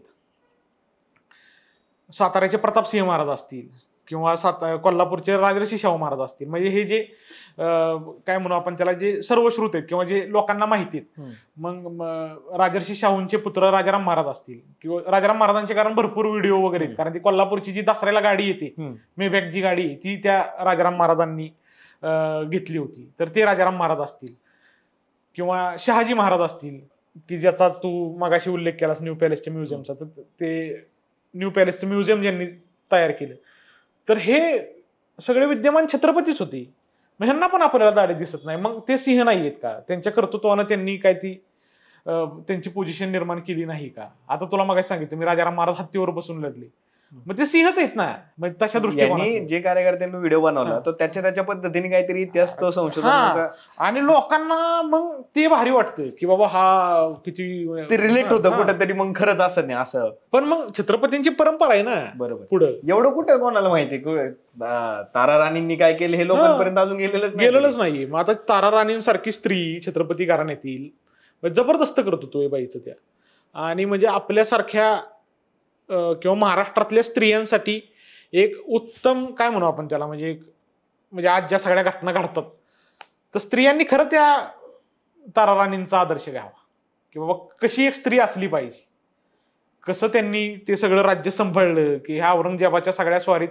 मग औरंगजेबाला असं वाटायचं की शंभूराजांना पकडला, आता मराठी संपली. बरोबर. राजाराम महाराजांचं निधन झालं, आता मराठी संपली. पण हे एवढं सगळं झालेलं असताना पण त्या ताराराणींनी सगळं सांभाळलं, सगळ्या गोष्टी मराठ्यांच्या त्यांनी त्या युद्धनीतीतनं चालू ठेवल्या, स्वतः लढाया त्यांनी केल्या. एवढं राजकारण महाराष्ट्राचं किंवा ह्या मराठ्यांचं जे राजकारण आहे हे सगळं राजकारण त्यांनी सांभाळलं. छत्रपतीची म्हणजे जी छत्रपतींची जी गादी ती रिकामी होऊन दिली नाही. बरोबर. म्हणजे इतकं त्या स्त्रीचं कर्तृत्व आहे. किंवा महाराणी येसूबाई असतील, महाराणी येसूबाईंचं कर्तृत्व केवढं मोठं आहे की म्हणजे आपण बघतो आता हा औरंगजेबाचाच आपण रिलेव्हन्स बघतो की औरंगजेब स्वतःच्या वडिलांना स्वतःच्या त्या भावांना मारून त्या बापाला कैदेत टाकून राजा झाला, म्हणजे बादशाह झाला दिल्लीचा. पण इकडं त्या येसूबाईंचा नवरा पकडला गेला आहे. आता असं कळलंय की बाबा आता औरंगजेबानं जर छत्रपती संभाजी महाराजांना अटक केलेली, कैद केलेली, तर आता बाबा ह्यांचं आता सुटणं काय पॉसिबल दिसत नाहीये. तसं असताना स्वतःला मुलगा असताना त्या स्वतः औरंगजेबाच्या किंवा मुघलांच्या ताब्यात गेल्या आणि जो व्यक्ती म्हणजे राजाराम महाराज त्यावेळी कळत्या वयाचे होते, जे निर्णय घेऊ शकणाऱ्या वयातले होते, त्यांना आणि महाराणी ताराराणींना तिथून रायगडावरनं सुखरूप त्यांनी बाहेर पडण्याची संधी मिळवून दिली स्वतःला अटक करून. आणि त्यातून स्वतःच्या मुलाला की जो भावी छत्रपती होऊ शकला असता अशा व्यक्तीला पकडून देऊन स्वतःच्या उगाच महत्वाकांक्षांचं तिथं भांडवल न करता किंवा महत्वाकांक्षा स्वतःची न दाखवता मराठ्यांची गादी टिकली पाहिजे, हे स्वराज्य टिकलं पाहिजे, या गोष्टीसाठी स्वतःला अटक करून दिली आणि इकडे ह्या दोघांना तिथून निघून जायला मदत केली. मग किती ह्या स्त्रियांचा त्याग आहे आणि किती ह्या स्त्रियांचं कर्तृत्व आहे. अरे ह्यालाच कर्तृत्व म्हणतो ना आपण. कर्तृत्व काय वेगळी. जिथं वारसा हक्कासाठी लढाया व्हायच्या भारतात तिथं ह्या स्त्रिया स्वतःच्या मुलांचे हक्क बिक्क म्हणायची जाऊ दे तिकडं, नाही गादी राहिली पाहिजे. छत्रपती टिकले तर स्वराज्य टिकल. मग ह्या दृष्टिकोनातनं ह्या विचारसरणीच्या ह्या स्त्रिया मग ह्यांचा आपण अभ्यास करत नाही. बरं अभ्यास केला तर त्या लोकांचा आदर्श घ्या ना तुम्ही, या स्त्रियांचे आदर्श घ्या. आज काय ह्या म्हणजे मुलींची आज बघतो आम्ही काय म्हणजे ह्यांना तर माहित पण नसते. या दोन स्त्रिया तर माहित पण नसते. जिजाऊंचं फक्त नाव ह्यांना माहित असेल, जिजाऊंचं कर्तृत्व तर आपण बघतो सगळे, जिजाऊंच्या बद्दल ह्यांना माहिती असेल. पण जिजाऊंनंतर त्या घराण्यात ह्या स्त्रियांची एवढी मोठी कामगिरी हे किती स्त्रियांना किंवा किती मुलींना माहिती किंवा काय. ह्यांच्या ते कुठल्या फॉरेनर सिंगर बिंगर असतात ह्यांच्या बाबा स्टोरीला स्टेटसला काय मला तर नाव पण माहित नाही त्यांची. कोरियन पर्यंत गेले. कोरियन ती तर एक वेगळंच आहे. मला तर पहिलं ते नेपाळीच वाटायचं माहिती. पण हे कोरियन पर्यंत पोहोचलंय महाराष्ट्र. पण आपलं कुठेतरी आपल्यातलं नाही आपल्याला काय माहिती. म्हणजे जास्तीत जास्त छत्रपती संभाजी महाराजांवरती पहिला पिक्चर आलाय.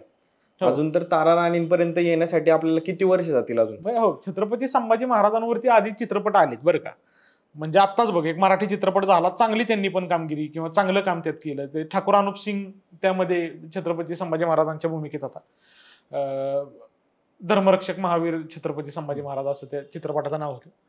त्यात बघ त्यात त्यांनी जंजिराची मोहीम दाखवली. व्हीएफएक्स चांगलं केले. म्हणजे मराठी चित्रपट आणि आपल्याकडे जे म्हणतात की मराठी चित्रपटात काहीच नसतं, व्हीएफएक्स करता यांना येत नाही काय नाही असं, मग ते त्या चित्रपटानं पर्स्पेक्टिव्ह खुडून काढली.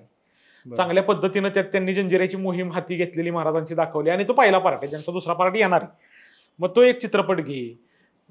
किंवा आता स्वराज्य रक्षक संभाजी सारखी सिरियल होती अमोल कोल्हेंची, त्यात त्यांनी महाराजांच्या आयुष्यातले सगळे टप्पे त्या मालिकेत उतरवण्याचा प्रयत्न केला की ती मालिका निदान म्हणजे महाराष्ट्रातल्या घरोघरी आणि ती रोज बघितली जायची, आमच्यात पण बघितली जायची. बरोबर. मग ती मालिका त्यातून शंभू चरित्र पोहोचवण्याचा प्रयत्न त्यांनी केला. आता फक्त छावामुळे काय झालं, छावा हिंदी चित्रपट असल्यामुळं ग्लोबल गेला तो ग्लोबल गेला आणि बजेट वगैरे सगळ्या गोष्टींचा विचार केल्यामुळे किंवा त्या सगळ्या गोष्टींचं त्यांचं होतच ग्रँड नाही का, किंवा त्यांना प्रोडक्शन चांगलं मिळालं, सगळ्या गोष्टी चित्रपट चांगला झाला, मग सगळ्या गोष्टी जुळून आल्या आणि त्यामुळे त्याला हे झालं. आता तमिळमध्ये तो डब होतोय, तमिळ भाषेमध्ये आता तो डब होऊन 7 तारखेला बहुतेक 7 का 8 तारखेला मार्चच्या तो रिलीज होणार आहे. मग ह्या सगळ्या गोष्टी एक लक्षात घे. मग त्यातनं तो आता हे झाले प्रयत्न आधीपासून चालू आहेत. आता इथून पुढे तर अजून चांगले प्रयत्न होतील. बरोबर. म्हणजे आता एक चित्रपट आला, आता ह्या चित्रपटामध्ये सगळ्याच घटना कव्हर करता आल्या नाहीत कारण वेळेचं बंधन आहे. मग आता इथून पुढं मग राहिलेल्या ज्या घटना आहेत, फोंड्यासारखी लढाई किंवा जंजिराची मोहीम आहे किंवा गोव्यावरची चढाई आहे, ह्या सगळ्या गोष्टी त्यातून येतील आणि मग ह्यावरती हळूहळू लोक अजून प्रेरित होतील, अजून वेगळी वेगळी चित्रपट येतील. कारण बघ ना आता सुरुवातीला म्हणजे चित्रपट सृष्टीचा जर विषय आपण घेतला तर चित्रपट सृष्टीमध्ये सुरुवातीला देवी देवतांवरची चित्रपट सुरू झाले. म्हणजे पहिलाच भारतीय चित्रपट हा राजा हरिश्चंद्र. मग राजा हरिश्चंद्राची गोष्ट, मग ते त्या पहिले पिक्चर तर काय म्हणजे त्या बोलपट नसायचे, फक्त चित्र हलायचं, आवाज नसायचा त्याला पहिले सुरुवातीची. त्यानंतर जो पहिला बोलपट आला तो अयोध्येचा राजा, म्हणजे ते रामावरती पूर्णपणे तो चित्रपट होता. मग पहिला बोलपट पण देवावरती झाला. मग बाबूराव पेंटरांनी पहिला एक चित्रपट काढला सिंहगड नावाचा, की त्यांना असं तिथं वाटलं किंवा त्यांना छत्रपती शिवाजी महाराजांना किंवा मावळ्यांना किंवा ह्या ज्या घटना आहेत ह्या एक चित्रपटाचा विषय असू शकतात, चित्रपटाचे नायक हे आपण ह्यांना करू शकतो, ह्या दृष्टिकोनातून पहिला सिंहगड नावाचा चित्रपट झाला. मग त्यात फक्त सिंहगडाची लढाई, म्हणजे तानाजी मालुसरे यांचं बलिदान, ह्या सगळ्या गोष्टी आल्या. त्यानंतर मग बालजी पेंढारकरांनी जो राजाशिव छत्रपती चित्रपट काढला तो तर बेंचमार्क आहे अजून सुद्धा. मग त्यामध्ये महाराजांच्या आयुष्यातले सगळे सीन त्यांनी कव्हर करण्याचा प्रयत्न केला राज्याभिषेकापर्यंत, जन्म ते राज्याभिषेक.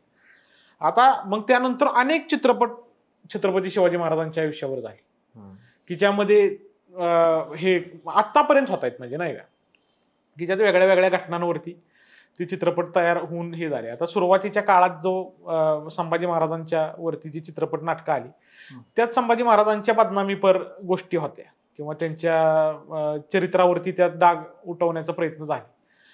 मग हळूहळू जसं संशोधन झालं, ज्यातून मग संशोधक कमल गोखले असतील किंवा वासिम इंद्रे असतील ज्यांनी शंभू महाराजांचं चरित्र तयार केलं, किंवा डॉक्टर कमल गोखले यांनी पुढं संभाजी महाराजांवरती शिवपुत्र संभाजी नावाने एक चरित्र प्रकाशित केलं. यांनी ह्या सगळ्या गोष्टी ज्या चुकीच्या आहेत ह्या सगळ्या खोडून काढल्या. महाराजांचं चरित्र कसं चांगलं आहे, धवल चरित्र त्यांचं पुढं मांडलं, ते कशा पद्धतीनं उत्तम राज्यकर्ते आहेत, उत्तम राजकारणी आहेत, उत्तम राजे आहेत, हे सगळं त्यांनी मांडलं. आणि मग हळूहळू ह्या कलाकृती आता ह्या ज्या 2-3 मी तुला सांगितल्या, की अमोल कोल्हेंची असेल किंवा ही धर्मरक्षक हा जो चित्रपट होता किंवा आता छावा, मग हे आता सुरुवात आहे. म्हणजे आता भविष्यात पुढे हे आपल्याला पाहायला मिळेल. दादा मी म्हणतोय की आता हे तू आपण सगळे इतिहासावरती बोललो, मग पानिपताची लढाई झाली तेव्हा हेच वापरले गेले होते तलवारी वगैरे, तेव्हा बंदुका आल्या होत्या? तोपर्यंत बंदुका आपण वापरत होतो. आपला तोफखाना होता त्यावेळी, इब्राहिम खान गारदी तोफखान्याचे प्रमुख होते. मग ह्या त्यावेळी तोपर्यंत मॉडर्नाइज झालं होतं आपण, कारण जागा कशी, आता पानिपतचं युद्ध हे पूर्ण मैदानावरचं युद्ध आहे. बरोबर, हे मैदानी युद्ध झाली. मग मैदानामध्ये तू बंदूक वापरू शकतो, आपली संख्या पण वाढलेली. महाराजांच्या काळात संख्या बघ ना, आपण तुटपुंज्या लोकांमध्ये स्वराज्य उभं केले. मग थोडेसेच मावळे असायचे पण सगळे रगीला असायचे, नाही का, गेले की काम करूनच या. मग ते जी स्पीड मॅच करायचे आपल्याला, छापेमारी करायची, गनिमी कावा करायचे, तर त्याला जे आपल्याला सुटेबल आहे तेवढंच घेऊन आपण जायचं युद्धाप्रमाणे. आता यात आपण एक मोठा पार्ट मिस केला, मला वाटतं तो कव्हर करणं गरजेचं आहे, की शिवाजी महाराजांनी आपलं नौदल उभं केलं. बरोबर, थोडक्यात. तर तेव्हा आपल्या बोटींचं वगैरे ते पण शस्त्राचाच एक भाग होता. तेव्हा काय आपली हे होती, म्हणजे आता बघ नेव्हीमध्ये, आता बोटी ज्या आहेत, आता तू इथं भारत इतिहास संशोधक मंडळ पुण्यामध्ये आहे, सदाशिव पेठेमध्ये, तिथं एक आरमाराच्या बोटींचं चित्र आहे बरं का. म्हणजे ज्या वेगळ्या वेगळ्या प्रकारच्या बोटी आहेत त्यांचं तिथं एक ओरिजिनल चित्र भारत इतिहास संशोधक मंडळामध्ये आहे. तर त्या गुरा, पाल अशा नावाच्या बोटी असायच्या आपल्या, छोट्या छोट्या, म्हणजे जास्त मोठा त्यांचा आकार नसायचा, एक मिडियम साईजची बोट असायची. तर यावरती पण त्यावेळी मावळे असायचे. आपलं पूर्ण आरमार हे होतं, काय म्हणतो आपण त्याला, फुल फ्लेज आरमार आपलं तयार होतं. तर आरमारी जी शस्त्र आहेत ना ती थोडी छोटी असतात, कारण हो त्यावेळेचं जहाज शिडाच आहे. मग ते वरती पडदे वगैरे लावून शिड तयार केलं जायचं जहाजाच्या सगळ्या वाहतुकीसाठी, आणि मग रश्यांनी वगैरे ते बांधलेलं असायचं. तर समज मोठ्या मोठ्या तलवारी, मोठ्या मोठ्या असे पट्टे वगैरे जर वापरले तिथं, तर त्या बाजूचे तुमचे पडदे फाटण्याची शक्यता आहे, ती जी शिडाचे पडदे आहेत ते रश्या फाटण्याची शक्यता आहे. त्याच्यावरती जे सगळं साहित्य, त्या साहित्यामुळे तुम्हाला त्या मोठ्या मोठ्या तलवारी वापरणं शक्य नाहीये. मग त्या आरमारीच्या सगळ्या तलवारी किंवा काय, तर त्यामध्ये छोट्या तलवारी, छोटी शस्त्र, आणि मग आरमारामध्ये तोफांचा किंवा बंदुकांचा वापर केला जाण्याची शक्यता आहे. कारण तिथं लांबूनच लढायची आपल्यावर वेळ येणार आहे, किंवा दोन अशा समज बोटींवरती लढायचं, लांब लांब असं होतं, आपण त्यामध्ये तोफगोळे, छोट्या छोट्या तोफा वापरू शकतो, छोट्या छोट्या बंदुका वापरू शकतो. आणि जर असं भिडलं समज जहाजाला जहाज लागला आणि आपली आणि त्यांची बाबा हातगाईची लढाई झाली, तर मग छोटी शस्त्र असायची, त्याला कटलस असं म्हणलं जातं, म्हणजे छोट्या आकाराची कट साईज नाही का, कटपीस सारखं. बरोबर. कटलस असं म्हणलं जायचं. सो दादा शेवट आलेलोच आपण, तर थोडक्यात एक तुला मला शेवटचा असा प्रश्न विचारायचा आहे की आतापर्यंतच्या ह्याच्यात किंवा तुझ्या मते सगळ्यात पॉवरफुल शस्त्र कुठलं? मी परत आणि असं फिरून नाही, कुठलं तरी एक आहे नाही काहीतरी मी तुझ्या कुठलं तरी एकाचं नाव घेतलं तर मग बाकीच्यांवर अन्याय केल्यासारखं वाटतं रे मला. माझ्यासाठी शस्त्र एकदम असं काळजा शेजारचा विषय असतो. असं आता म्हणजे हिथं हे लावलंय ना, तर ही ताकद आहे माझी, नाही का. माझ्यासाठी मी एक थोडा तो भावनिक टच मला शस्त्रांचा आहे. मी जर ह्याचं नाव घेतलं तर ते नाराज होईल माझ्यावर असं मला वाटतं. आणि मगाशी जसं तुला मी उत्तर दिलं पहिल्या प्रश्नांमध्ये की वापरकर्त्याचा दृष्टिकोन शस्त्राला महान बनवतो. कारण शस्त्र वापर करण्याचा हेतू काय आहे? बरं. आता तुला मी एक रिसेंट स्टोरी एक सांगतो बरं का. मी आत्ताच दिवाळीनंतर मी MP मध्ये होतो एका प्रोजेक्टवरती. तर तिथे एक म्हणजे देवस्थान होतं आणि तिथे एक कथावाचक होते, ते आले होते. तर ते आणि आम्ही एकदा संध्याकाळी जेवण करून दोघंच बसलो. बाकी सगळी आमची माझ्या बरोबर जी मुलं होती ती सगळी रूम मध्ये होती आणि आम्ही दोघंच, त्यांच्या बरोबरची माणसं पण नव्हती. अख्ख्या प्रिमायसिस मध्ये दोघंच बसलो होतो. तर त्यांनी मला विचारलं काय करतो काय नाही. मग नाही का मी त्यांना सांगितलं असं शस्त्रांचा अभ्यास करतो. म्हणलं अरे वा, PhDचा विषय सांगितला. मग तर त्यांना जास्तच आवडला. म्हणलं वा, असं कोणतरी करतंय बाबा. तर त्यांनी मला सांगितलं की जे शास्त्रसंमत ज्या लोकांनी शस्त्र वापरलं, की ज्यांनी शास्त्राला धरून शस्त्र वापरलं, त्यांनी रामराज्य निर्माण केलं. मग त्यात राम पण येतो, त्यात पांडव पण येतात, मग त्यात महाराज पण येतात. मग ज्यांनी शास्त्राला धरून काम केलं किंवा शास्त्रसंमत शस्त्र वापरलं त्यांनी रामराज्य निर्माण केलं. आणि ज्यांनी शस्त्राचा वापर हा लुटमारीसाठी स्वतःचेच अजेंडे राबवण्यासाठी किंवा स्वतःच महत्वाकांक्षा वाढवण्यासाठी असले ज्यांनी कामं केली, म्हणजे वैयक्तिक स्वार्थासाठी म्हण किंवा काय म्हणू आपण त्याला की बाबा अशास्त्रीय कामासाठी किंवा जी कामं शास्त्रीय नाहीत अशा कामांसाठी ज्यांनी वापर केले त्यांनी विध्वंस घडवलाय. स्वतःचा आणि स्वतःच्या कुळाचा विध्वंस घडवलेला आहे. त्यांचं ते जे काही राज्य मिळवलेलं आहे त्यांनी किंवा त्यांनी जी काय, आता औरंगजेबाचं उदाहरण घे ना, की औरंगजेबानं किंवा मुघलांनी एवढं मोठं साम्राज्य निर्माण केलं, काय झालं तिथं? ते कधी ना कधी लायाला जात. ज्यांनी दुसऱ्याला त्रास देण्यासाठी शस्त्र वापरलं त्यांचा लय झालेला आहे, ते शस्त्र त्यांच्यावर उलटतं. छत्रपतींनी असं कोणाला त्रास देण्यासाठी काम केलंय का? त्यांनी रायतेचं राज्य निर्माण करण्यासाठी ती स्वराज्याची स्थापना केलेली आहे. मग जर रयतेचं राज्य किंवा लोकांसाठी काहीतरी काम चाललंय तर ते अजून टिकली. आज औरंगजेबाचा वंशज भेटला समज धरून त्याला, मुघलांचा वंशज जर भेटला एखादा, तर त्याला म्हणशील का अरे वा वा दिल्लीच्या बादशाहचे वंशज, या बसा पाणी प्या म्हणतील? अरे त्याला सांगायची लाज वाटेल की मी कोणाचा वंशज आजच्या घडीला. बरोबर आहे का नाही? पण छत्रपतींचे आज वंशज जरी भेटले तरी आपल्याला तो आदर वाटतो की बाबा छत्रपतींच्या वंशजांबद्दल तो आदर काय, तर त्यांच्या पूर्वजांनी ज्या गोष्टी केल्या किंवा आज अनेक लोकांचे म्हणजे सरदारांचे वगैरे मावळ्यांचे वंशज आहेत महाराष्ट्रात, त्यांना भेटल्यानंतर एक आपल्याला असा अभिमान वाटतो की बाबा ह्या लोकांनी किंवा ह्यांच्या पूर्वजांनी आपल्यासाठी काहीतरी केले. म्हणजे आज आपण जे आहोत ते त्यांच्या कार्यकर्तृत्वामुळे आहोत. मग हाच त्यांच्या शस्त्रांचा हाच वापर आहे. म्हणजे थोडक्यात श्रीकृष्णांनी सांगितलंय का कुठेतरी मी वाचलं होतं अशा ठिकाणी, मी ते एक्झॅक्ट मला माहित नाही, पण सगळ्यात पॉवरफुल शस्त्र हे तुमचं माइंड आहे. ते तुम्ही कसं युटिलाइज करताय त्याच्यावरती. म्हणजे जसं तू सांगितलं तुकाराम ओमलेंनी काठी म्हणून ते शस्त्राचा उपयोग केला. थोडक्यात ते पॉवरफुल त्यांचा माइंडच होतं की ते पण त्यांनी त्याचा यूज करून हे करू शकतो. कुठला माणूस शस्त्र वापरतोय त्याचा पर्स्पेक्टिव्ह काय, त्याच्यावरनं त्या शस्त्राची ताकद ठरते. बरोबर. आणि त्याच्यावरनं पुढच्या गोष्टी सगळ्या हे होतात, काय म्हणतो आपण त्याला, पुढच्या गोष्टींचं नियोजन सगळं त्याच्यावर आहे. दादा आता तू आपण शेवट आलोच आहे, तर थोडक्यात तू जे शस्त्रांवरचे लिहिलेले आहेत तलवारींबद्दल थोडीशी माहिती दे ना. ते काय काय त्याचं ते मागं डिझाईन केलेलं आहे का? आता ही आपली तलवार आहे, म्हणजे ही मराठ्यांची धोप तलवार म्हणून आहे. हो का? आता ह्याला मराठा धोप म्हणलं जातं किंवा ह्याला कर्नाटकी धोप म्हणलं जातं किंवा ह्याला मराठा तलवार म्हणलं जातं. ही 3 नावं या तलवारीला दिली जातात. ही सगळ्यात जास्त आपण वापरली. ही आपण सगळ्यात जास्त वापरली. आपल्या म्हणजे महाराजांच्या सगळ्या चित्रांमध्ये आपल्याला ही तलवार पाहायला मिळते किंवा हे महाराजांच्या ज्या 3 तलवारींची तुला नावं सांगितली ती ह्याच प्रकारातली. आणि ज्यातून काढली ते म्यान. आता हे जे तलवार आहे, आता ही जर पातं पाहिलंस तू तर सरळ पात आहे तिकडे तुझ्या मागच्या बाजूला वक्र पात्याची पण आहे, वक्र पण असतं आणि सरळ पण असतं. ओके. महाराजांच्या सरळ तलवारी आहेत. आता ही त्याची मुठ आहे. आता ह्या मुठीत थोडंसं वेगळेपण आहे. इतर ज्या तलवारी असतात त्या तलवारींपेक्षा ह्यात थोडंसं वेगळेपण आपल्याला दिसेल. आता थोडासा फक्त कटकी आणि ती मागची तू तलवार हातात घे. हा, ती तलवार फक्त हातात घे, कारण ती वेगळेपण दाखवाय काहीतरी पाहिजे घ्या.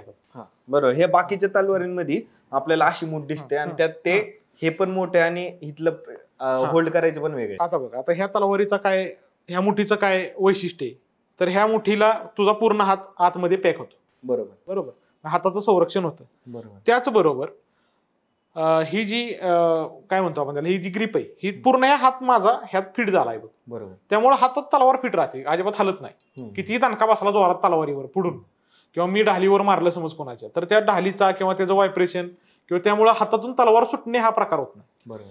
त्यानंतर हे जे पातं आहे ना, ह्या पात्याची स्टॅबिलिटी वाढवण्यासाठी किंवा पात्याची मजबूतता वाढवण्यासाठी ते पातं इथपर्यंत असतं. ह्याच्या आतमध्ये एक अशी शेंडीसारखा, त्याला दुलामा असं म्हटलं जातं, शेंडीसारखा असा भाग काढला जातो. बरोबर. तर तो भाग इथपर्यंत आहे आणि त्याला कव्हर करण्यासाठी ही वर्ण त्याला एक असा टोपण सारखं बसवलेलं आहे. काय म्हणतात, मग ह्याला तोटी किंवा गज असं म्हटलं जातं. तोटी किंवा गज. मग तो असा खालच्या बाजूला झुकलेला असतो. मग तो तलवारीचं वेट पण बॅलन्स करतो. आणि ह्या तलवारीला, ह्या मुठीला इथं खालच्या बाजूला ह्याला कटोरी असं म्हणलं जातं. कटोरी. तर ही कटोरी बघितलीस तू तर अशी अर्धगोलाकार आहे.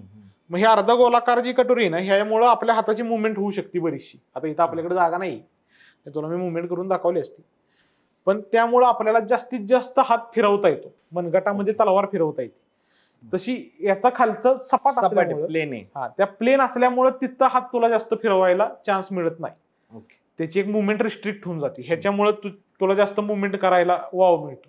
मग हे सगळे गुणधर्म लक्षात घेऊन महाराजांनी ही तलवार आपल्या वापरामध्ये वाढवली.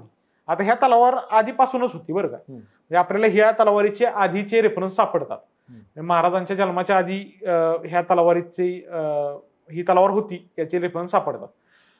आणि नंतरच्या काळात महाराजांनी फक्त ह्या तलवारीचं महत्व जास्त जाणलं आणि मराठ्यांना ह्या तलवारीचा वापर वाढवला. धार दोन्ही साईडने असते? नाही, धार फक्त ह्या साईडला. साईडने. आता ह्याला धार नाही, कारण ही रिप्लिक आहे. ही सत्यजित वैद्यांच्या रुद्रार्ट्स मध्ये बनवलेली ही रिप्लिक आहे. मग त्याच तलवारीसारखी फक्त दिसायला तशी, पण हिला धार होत नाही किंवा काय करता येत नाही. मागच्या बाजूला जाड असतं. काही तलवारी ह्या दुधारी पण असतात, मग इकडं पण धार असते, इकडं पण धार असते आणि मधला भाग जाड असतो. बरोबर. कुठेतरी जाडी ठेवणं गरजेचं असतं. बरोबर. मग अशा पद्धतीची ही सरळ धोप आहे आणि ती तुझ्या मागे ती वक्र धोप आहे. आणि हा तेग आहे. हा, ही कुठली आहे? ही कुठली? आता ही तेगा नावाची तलवार आहे बरं का. तेगा किंवा तेगा असं पण म्हटलं जातं. तर ही इथं जाड आहे, इथं याला पिप्पळा म्हणलं जातं. हा एवढा जो भाग आहे ना, आता तुझं बघितलंच नीट आता इथून जवळून, तर ही जाड भाग आहे. बरोबर. इकडे धार नाही, इथं धार आहे.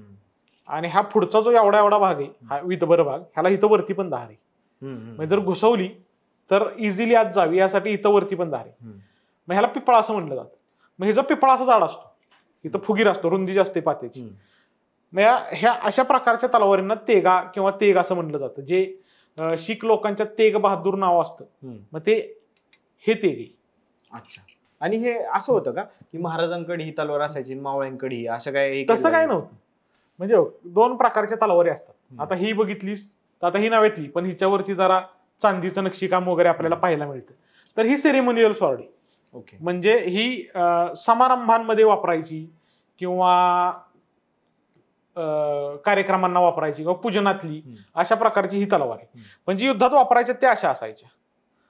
मग त्याच्यावरती काही चांदीचं सोन्याचं नक्षीकाम नाही, हिरे वगैरे काय माणिक असे काय खडे त्याच्यावर नॉर्मल वापरायचे. हा, कारण काय बघ लक्षात घे, जास्त अशी प्रिशियस तलवार जर आपण नेली तर ती खराब व्हायची शक्यता आहे ना लढाईमध्ये. बरोबर. परंतु बघ, फोंड्याची जी लढाई झाली छत्रपती संभाजी महाराजांची पोर्तुगीजांच्या विरोधात, तर त्यामध्ये असा उल्लेख आहे की छत्रपती संभाजी महाराजांनी भवानी तलवार वापरली. मग ती भवानी तलवार जी आहे ना, तर त्या भवानी तलवार ही प्रिशियस स्वॉर्ड होती. परंतु अशी क्वचित प्रसंगी किंवा आता त्या तलवारीच्या मागे जी स्टोरी आहे की त्यात भवानी देवीचा आशीर्वाद आहे किंवा भवानी देवी त्या तलवारीवर प्रसन्न आहे, मग त्या स्टोरीचा आधार घेऊन म्हण किंवा त्या एका मान्यतेला प्राधान्य देऊन ती तलवार त्यावेळी वापरली असेल आणि महाराजांचा त्यात, शंभूराजांचा त्यात विजय झालेला आहे. मग अशा क्वचित प्रसंगी त्या तलवारी वापरल्याही असतील, बरोबर. परंतु ते जास्तीत जास्त सेरेमोनियल यूजसाठी किंवा समारंभांसाठी वापरले जायचे. आणि ह्या अशा प्रकारच्या तलवारी हे युद्धांसाठी वापरल्या म्हणजे जायच्या. आपल्या प्रामुख्याने धोप वापरली जायची, नंतर हो. त्या मग ते पण परिस्थितीला अनुसरून तुझ्याकडं किती, आता ही जर तलवार वापरायची असेल तर तुला जागा जास्त असणं गरजेचं. बरोबर. जागा कमी असेल तर बघ की आता हिचं ब्लेड छोटे आहे, हम्म. मग ही कमी जागेमध्ये वापरता येण्यासारखी तलवार आहे. आलं. मग जशी परिस्थिती आहे, जशी जागा तुला अवेलेबल आहे, तशा पद्धतीची युद्ध पद्धतीने तशा पद्धतीची शस्त्र. याच्यावरती काय लिहिलं होतं का तू? त्याच्यावरती लिहिलं होतं ना. काय? आता ते मला शोधलं पाहिजे ना, माझ्या लक्षात राहत नाही काय. मला अरे तू असं प्रत्येक धोपवरती लिहिलंय, याच्यावरती लिहिलंय, त्याच्यावरती लिहिलंय. आता काय होतं तुला सांगू का, मी लिहितो, मला आत्ता समज काय सुचलं आणि मी ते जर आत्ता नाही लिहिलं तर ते मला आठवत नाही, आणि मी आत्ता लिहिलं तर ते मला भविष्यात आठवत नाही. म्हणजे ह्या काय प्रकारे मला माहित नाही. मला दुसऱ्यांचं लिखाण लक्षात राहतं, पण माझं लिखाणच लक्षात राहत नाही. का राहत नाही ते मला अजून शोध लागलेला नाही. मी स्वतः लिहिलेल्या गोष्टी असे एक तर आपण पाठ करत नाही मुळात. बरोबर. आणि मग मला असं कोणी काय विचारलं ना की मला शोधत बसावं लागतं, कुठं काय लिहिली, कुठं काय नाही, लिहिली, काय कधी विषय काय नाही. लिहिली. आता ही जी तलवार आहे ही सगळ्यात जास्त फॅसिनेटिंग पण आहे आणि हिचं चर्चा पण झालेली आहे, आणि छावा चित्रपटात एंडिंगच्या मुमेंटली पाहिलेली आहे हो आपण. का, आता आपल्या समोर पट्टा आहे. आता ह्याला खोबळा असं म्हटलं जातं. खोबळा. हा खोबळा का तर हे आतमधून असं पोकळ आहे नाही काय, तर हा खोबळा हे पात. आता ह्याच्यावरती जर तू बघितलंस ना तर ह्याच्यावर कीर्तिमुख काढलेली, ह्याला कीर्तिमुख म्हणलं जातं. कीर्तिमुख. हा म्हणजे मंदिरांकडे म्हणजे मंदिरामध्ये जाताना मंदिराच्या एकतर उंबऱ्यावर कोरलेलं असतं खालच्या हा, बाजूला माणूस असतो तो, राक्षसासारखं चित्र, हा. किंवा देवाच्या प्रभावळीवरती वरच्या बाजूला ते कीर्तिमुख असतं. कीर्तिमुख. तर ते कीर्तिमुख याच्यावरती कोरलेले. आता थोडंसं काय झालं, आता जुना पट्टा असल्यामुळं ते थोडंसं असं घासून काळाच्या ओघात थोडस हे झाले, म्हणजे खराब झाले, नक्षी गेले. नक्षी गेली त्याच्यावरची. बरोबर. आता हा पट्टा असतो, तर हा कसा वापरायचा? दांडपट्टा म्हणतात ना? हा दांडपट्टा किंवा पट्टा असं दोन्हीतलं. आता हा असा हातात घालतात, हा खोबड्यात हात जातो, आणि हा असा आतल्या बाजूला इथं पण धरायला grip हा, आहे आणि तिथं पण आणि इथं द्यायचं. हाताला मग ती कडी हात पकडते, पकड. आणि आपण इथं धरायचं आणि असा पट्टा पकडायचा. आता बघ, आता हा पट्टा मी सरळ धरला, हा कुठंच हालत नाही. बघ असं वाकून वाकून बघ, नाही. बरोबर. तो बेंड होत नाही. एकदम असा हलवला तर थोडासा हलतो. बरोबर. मग अशा पद्धतीची हे ह्याला दोन्ही साईडनी धार असते. हा, ह्याला दोन्ही साईडनं धार असते. दुधोंडी आहे. आणि दुधारी, दुधारी. आणि मधल्या भागामध्ये थोडा दाढ असतो स्ट्रेंथसाठी पात्याच्या. मग हा असा पट्टा अशा पद्धतीचा आपण बाजीप्रभू देशपांडे जेव्हा पावनखिंडीत होते तेव्हा त्यांनी दांडपट्टा वापरला होता, असं हो, असा उल्लेख आहे. हो. आहे.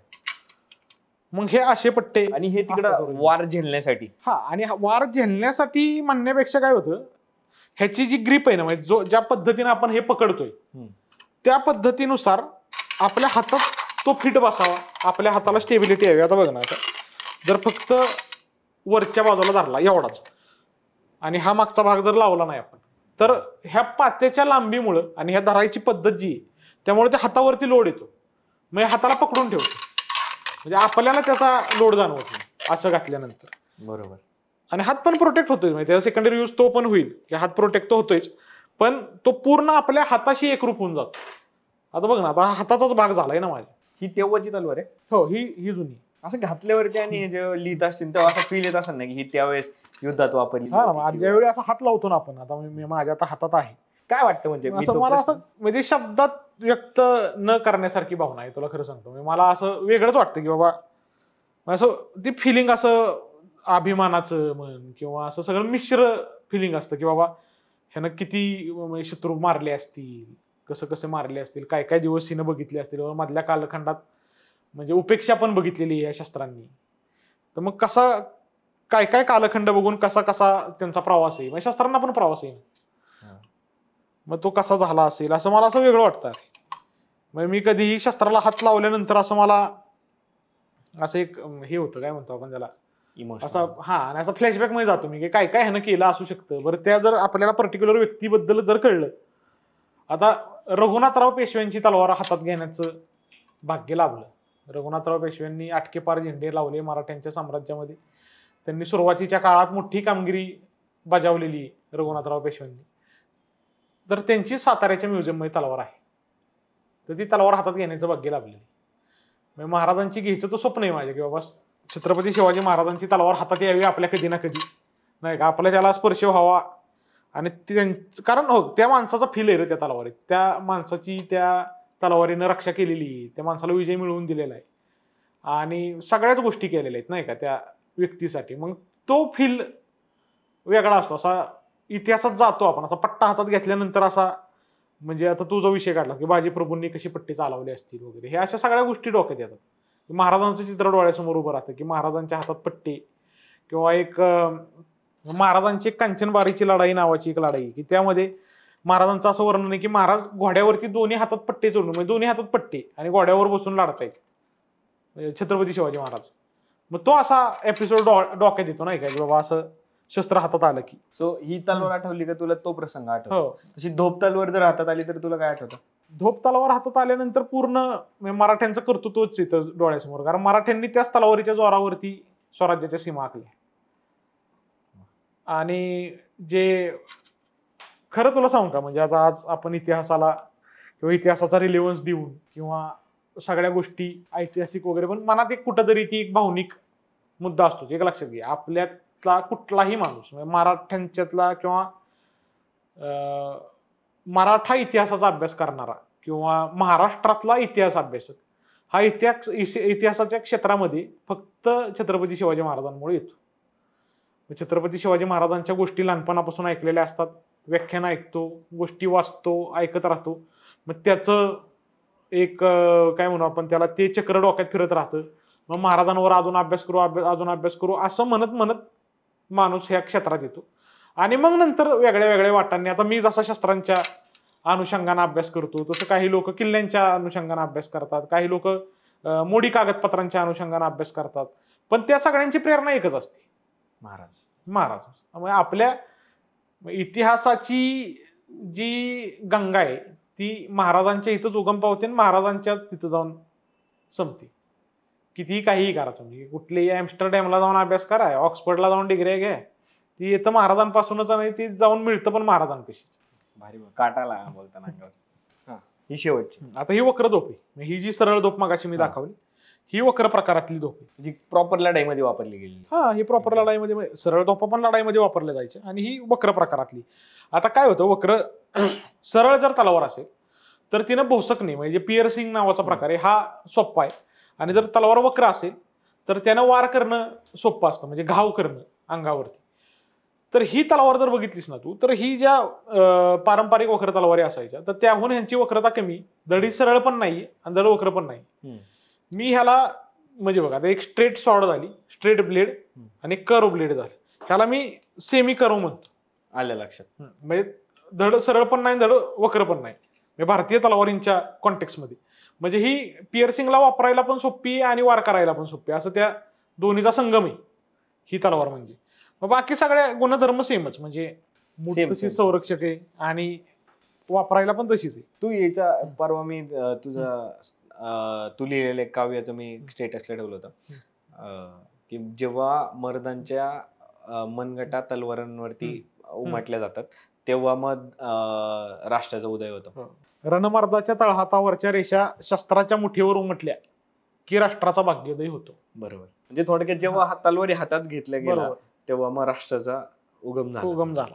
म्हणजे बाबा ह्या आता आपण जे आता हे कशावरून तुला सांगतो, आता मधला एक कालखंड बघ, किंवा ह्या गेल्या वर्षीपासून जे पॉडकास्ट असेल किंवा कुठल्याही प्रकारचं जे ऑनलाईन सगळं साहित्य, तर ह्याचा कॉन्टेक्स्ट बघ कसा केला होता. बऱ्यापैकी एवढ्या गेल्या दीड वर्षात आहे ना, ऍस्ट्रॉलॉजर, परत ती तसली भविष्य, न्यूमरोलॉजी, असलं काय काय काय काय बरंच काय काय पहिला पॉडकास्ट.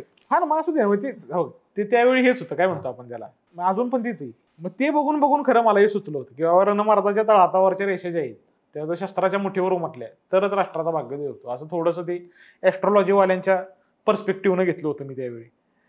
त्यानंतर बघ तुला सांगतो, मला माझ्या सगळ्यात काय म्हणू आपण त्याला, माझं आवडतं जे होतं पहिलं, म्हणजे हो मी लिहित होतो पण आपल्याला असं एक स्वतःची कलाकृती, आता हो तू शास्त्रातला मला विचारत होता पण मी माझ्या लिखाणातलं तुला एक मी सांगतो की जे पावनखिंडीच्या प्रसंगावरती मी लिहिलं होतं. सगळ्यात पहिली माझी ती पहिल्या रचनांपैकी अशी एक आहे की जी शस्त्रावर लिहिली नव्हती. तर ती पावनखिंडीच्या त्या सगळ्या प्रसंगावर लिहिली होती की ना अंधाराचे भय आहे, ना पावसाची चिंता, ना पराजयाची क्षिती आहे, ना विजयाचा डंका. उभे ठाकले 300 बांधल आसुरी बाळाला रोखाया आणि घोडखिंडीचे कान आसुसले तोफ डागली ऐकाय. असं ते त्यावेळी लिहिलं होतं. मग ते मला सगळ्यात जास्त आवडलं. आणि त्यानंतर मग पुढल्याच वर्षी मला जरा पावनखिंडीचा प्रसंग थोडा काळजाजवळचा आहे. मला तो प्रसंग ऐतिहासिक सगळ्या जर मला तो घटना विचारल्या तर मला तो आवडतो. कारण अशी लोक जी इतक्या स्वामीनिष्ठेची दुसरी व्याख्या असू शकत नाही असं मला वाटतं. बरेच लोकांनी बघ स्वामीनिष्ठेत आपण स्पर्धा करू शकत नाही. सगळ्यांची स्वामीनिष्ठा म्हणजे हेच असते, म्हणजे सर्वोच्चच असते. पण पावनखिंडीचा जो सगळा तो प्रसंग आहे किंवा तो सगळा पावसाचं वातावरण आणि ती खिंड आणि ती सगळी सिद्धी, ती विशाळगडाकडे चालली, ती विशाळगडाला पण वेढा पडलेला आहे. आणि मग ती तोप केल्यावर मग तोप करा पोचल्यावर तुम्ही नाही का, आणि लोक असे थांबलेत 300 लोक ती खिंड अडवायला. ते मला असं खूप म्हणजे असं मला ते खरंच वाटत नाही कधी कधी की बाबा असं कशी माणसं असतील नाही का, कुठनं अशी माणसं तयार होतात आणि काय म्हणजे काय त्याच्या मागचं एका माणसासाठी जीव देतात. तर त्याच्यावरच लिहिलं होतं बघ की कोणी होऊन राजा मृत्यूच्या पालखीत बैसला, कोणी धडाचे कोट करूनी प्राणपणाने लढला, कोणी बरसतो बाण होऊनी गनिमांच्या वानव्यावर आणि बांदल सेना पावन झाली घोडखिंडीच्या वाटेवर. वा, असं ते लिहिलं होतं. आता आणि मग मी जे सुरुवातीची ही लिखाणं केली ना, त्यात मी पर्टिक्युलर कोणाचं नाव घ्यायचो नाही. म्हणजे आता आपल्याला माहिती की बाबा ह्या पावनखिंडीमध्ये बाजीप्रभू देशपांडे आहेत किंवा शिवाकाशीद आहेत. तर ह्या लोकांचे असे पर्टिक्युलर मी नावं नाही घेतली कधी. म्हणजे ते चित्रांमध्ये ते असायची. बरोबर. आणि वरच्या लिखाणांमध्ये बघ की कोणी होऊनी राजा मृत्यूच्या पालखीत बैसला, शिवाकाशीद. कुणी धडाचे कोट करून प्राणपणाने लढला. धडाचे कोट म्हणजे बाबा कोट म्हणजे तटबंदी. कोणी बरसतो बाण होऊनी गनिमांच्या वनावर. मग हे जे बांदल आहेत ना, बांदल आडनावाची फोडच बाण दल असे, म्हणजे बाण किंवा ज्यांना धनुष्य बाण वापरता येतो अशांचं दल म्हणजे बांदल. कोणी बरसतो बाण होऊनी गनिमांच्या वनावर आणि बांदल सेना पावन झाली घोडखिंडीच्या वाटेवर. आणि आता ही सगळी बांदल सेनाच होती. मी तुझं हे एक वाचलं होतं की जेव्हा राज्याभिषेक झाला तेव्हा तू ते नाही राज्याभिषेक आणि शिवजयंती होती तेव्हा तू सलग 10 दिवस किंवा ते तू टाकत होता. मी हे पण केलं होतं. मी गडदेवतांवरती नवरात्राची सिरीज केली होती. गडावरच्या ज्या देवी आहेत या देवींवरती एक सिरीज केली होती. त्यानंतर राजचिन्हांवरती एक सिरीज केली होती 350व्या राज्याभिषेकाच्या वेळी. त्यानंतर ते किती होते राजचिन्ह मला वाटतं मी सगळी कव्हर केली. त्यानंतर जे 9 किल्ले आणि ते असे क्रोनॉलॉजीने पकडले होते की म्हणजे शिवाजी महाराजांचा जन्म ह्याच्यावरती जुन्नरला शिवनेरीवरती झाला, तर मग शिवाई देवी. आणि मग राज्याभिषेक जिथं झाला किंवा त्यांचं जे सगळं पुढचं आयुष्य रायगडावरती गेलं, रायगडावरची शिरकाई देवी. मग त्यांचे जसे आयुष्यातल्या घडामोडी घडल्या तशा तशा ज्या ज्या किल्ल्यांची नावं येतात त्या किल्ल्यांवरच्या देव्यांची 9 किल्ले. मग 9 किल्ले आणि मग त्यांच्यावरती ते हे केलं होतं. ऐकव ना ते. आता बघ, आता ते मी जे तुला सांगितलं की नवरात्रीमध्ये देवींवरती केलं होतं. तर आता पहिली बघ कविता आता ही शिवाई देवीची सापडली मला की यवनमलेंचे सत्ता जणू काळ रात्रीचे काळे मेघ. यवनमलेंची सत्ता म्हणजे ही जी मुघलांच्या आदिलशाहीची सत्ता होती. यवनमलेंची सत्ता जणू काळ रात्रीचे काळे मेघ, अंधकाराया पुसण्या उठली सूर्याची एक रेघ. या सूर्याची माता जननी ती महाराष्ट्राची आई, जिजाईवर प्रसन्न झाली शिवनेरीची शिवाई. वा, असं ते शिवाई देवीचं केलं. मग ते म्हणजे आता बघ, आता आपला घरचाच पॉडकास्ट आहे म्हणून सांगतो, माझं डिझायनिंग सगळं माझी बायको करते बरं का, तिला पण जरा बरं वाटावं म्हणून. लईच भारी असतं ते.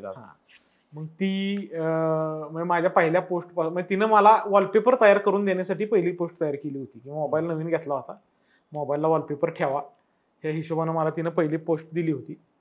आणि मग नंतर मग आम्ही त्यात मग तीनच सगळ्या आजवर माझ्या जेवढ्या पोस्ट पडल्या त्या सगळ्या माझ्या सुविद्य पत्नी यांनी केलेल्या आहेत.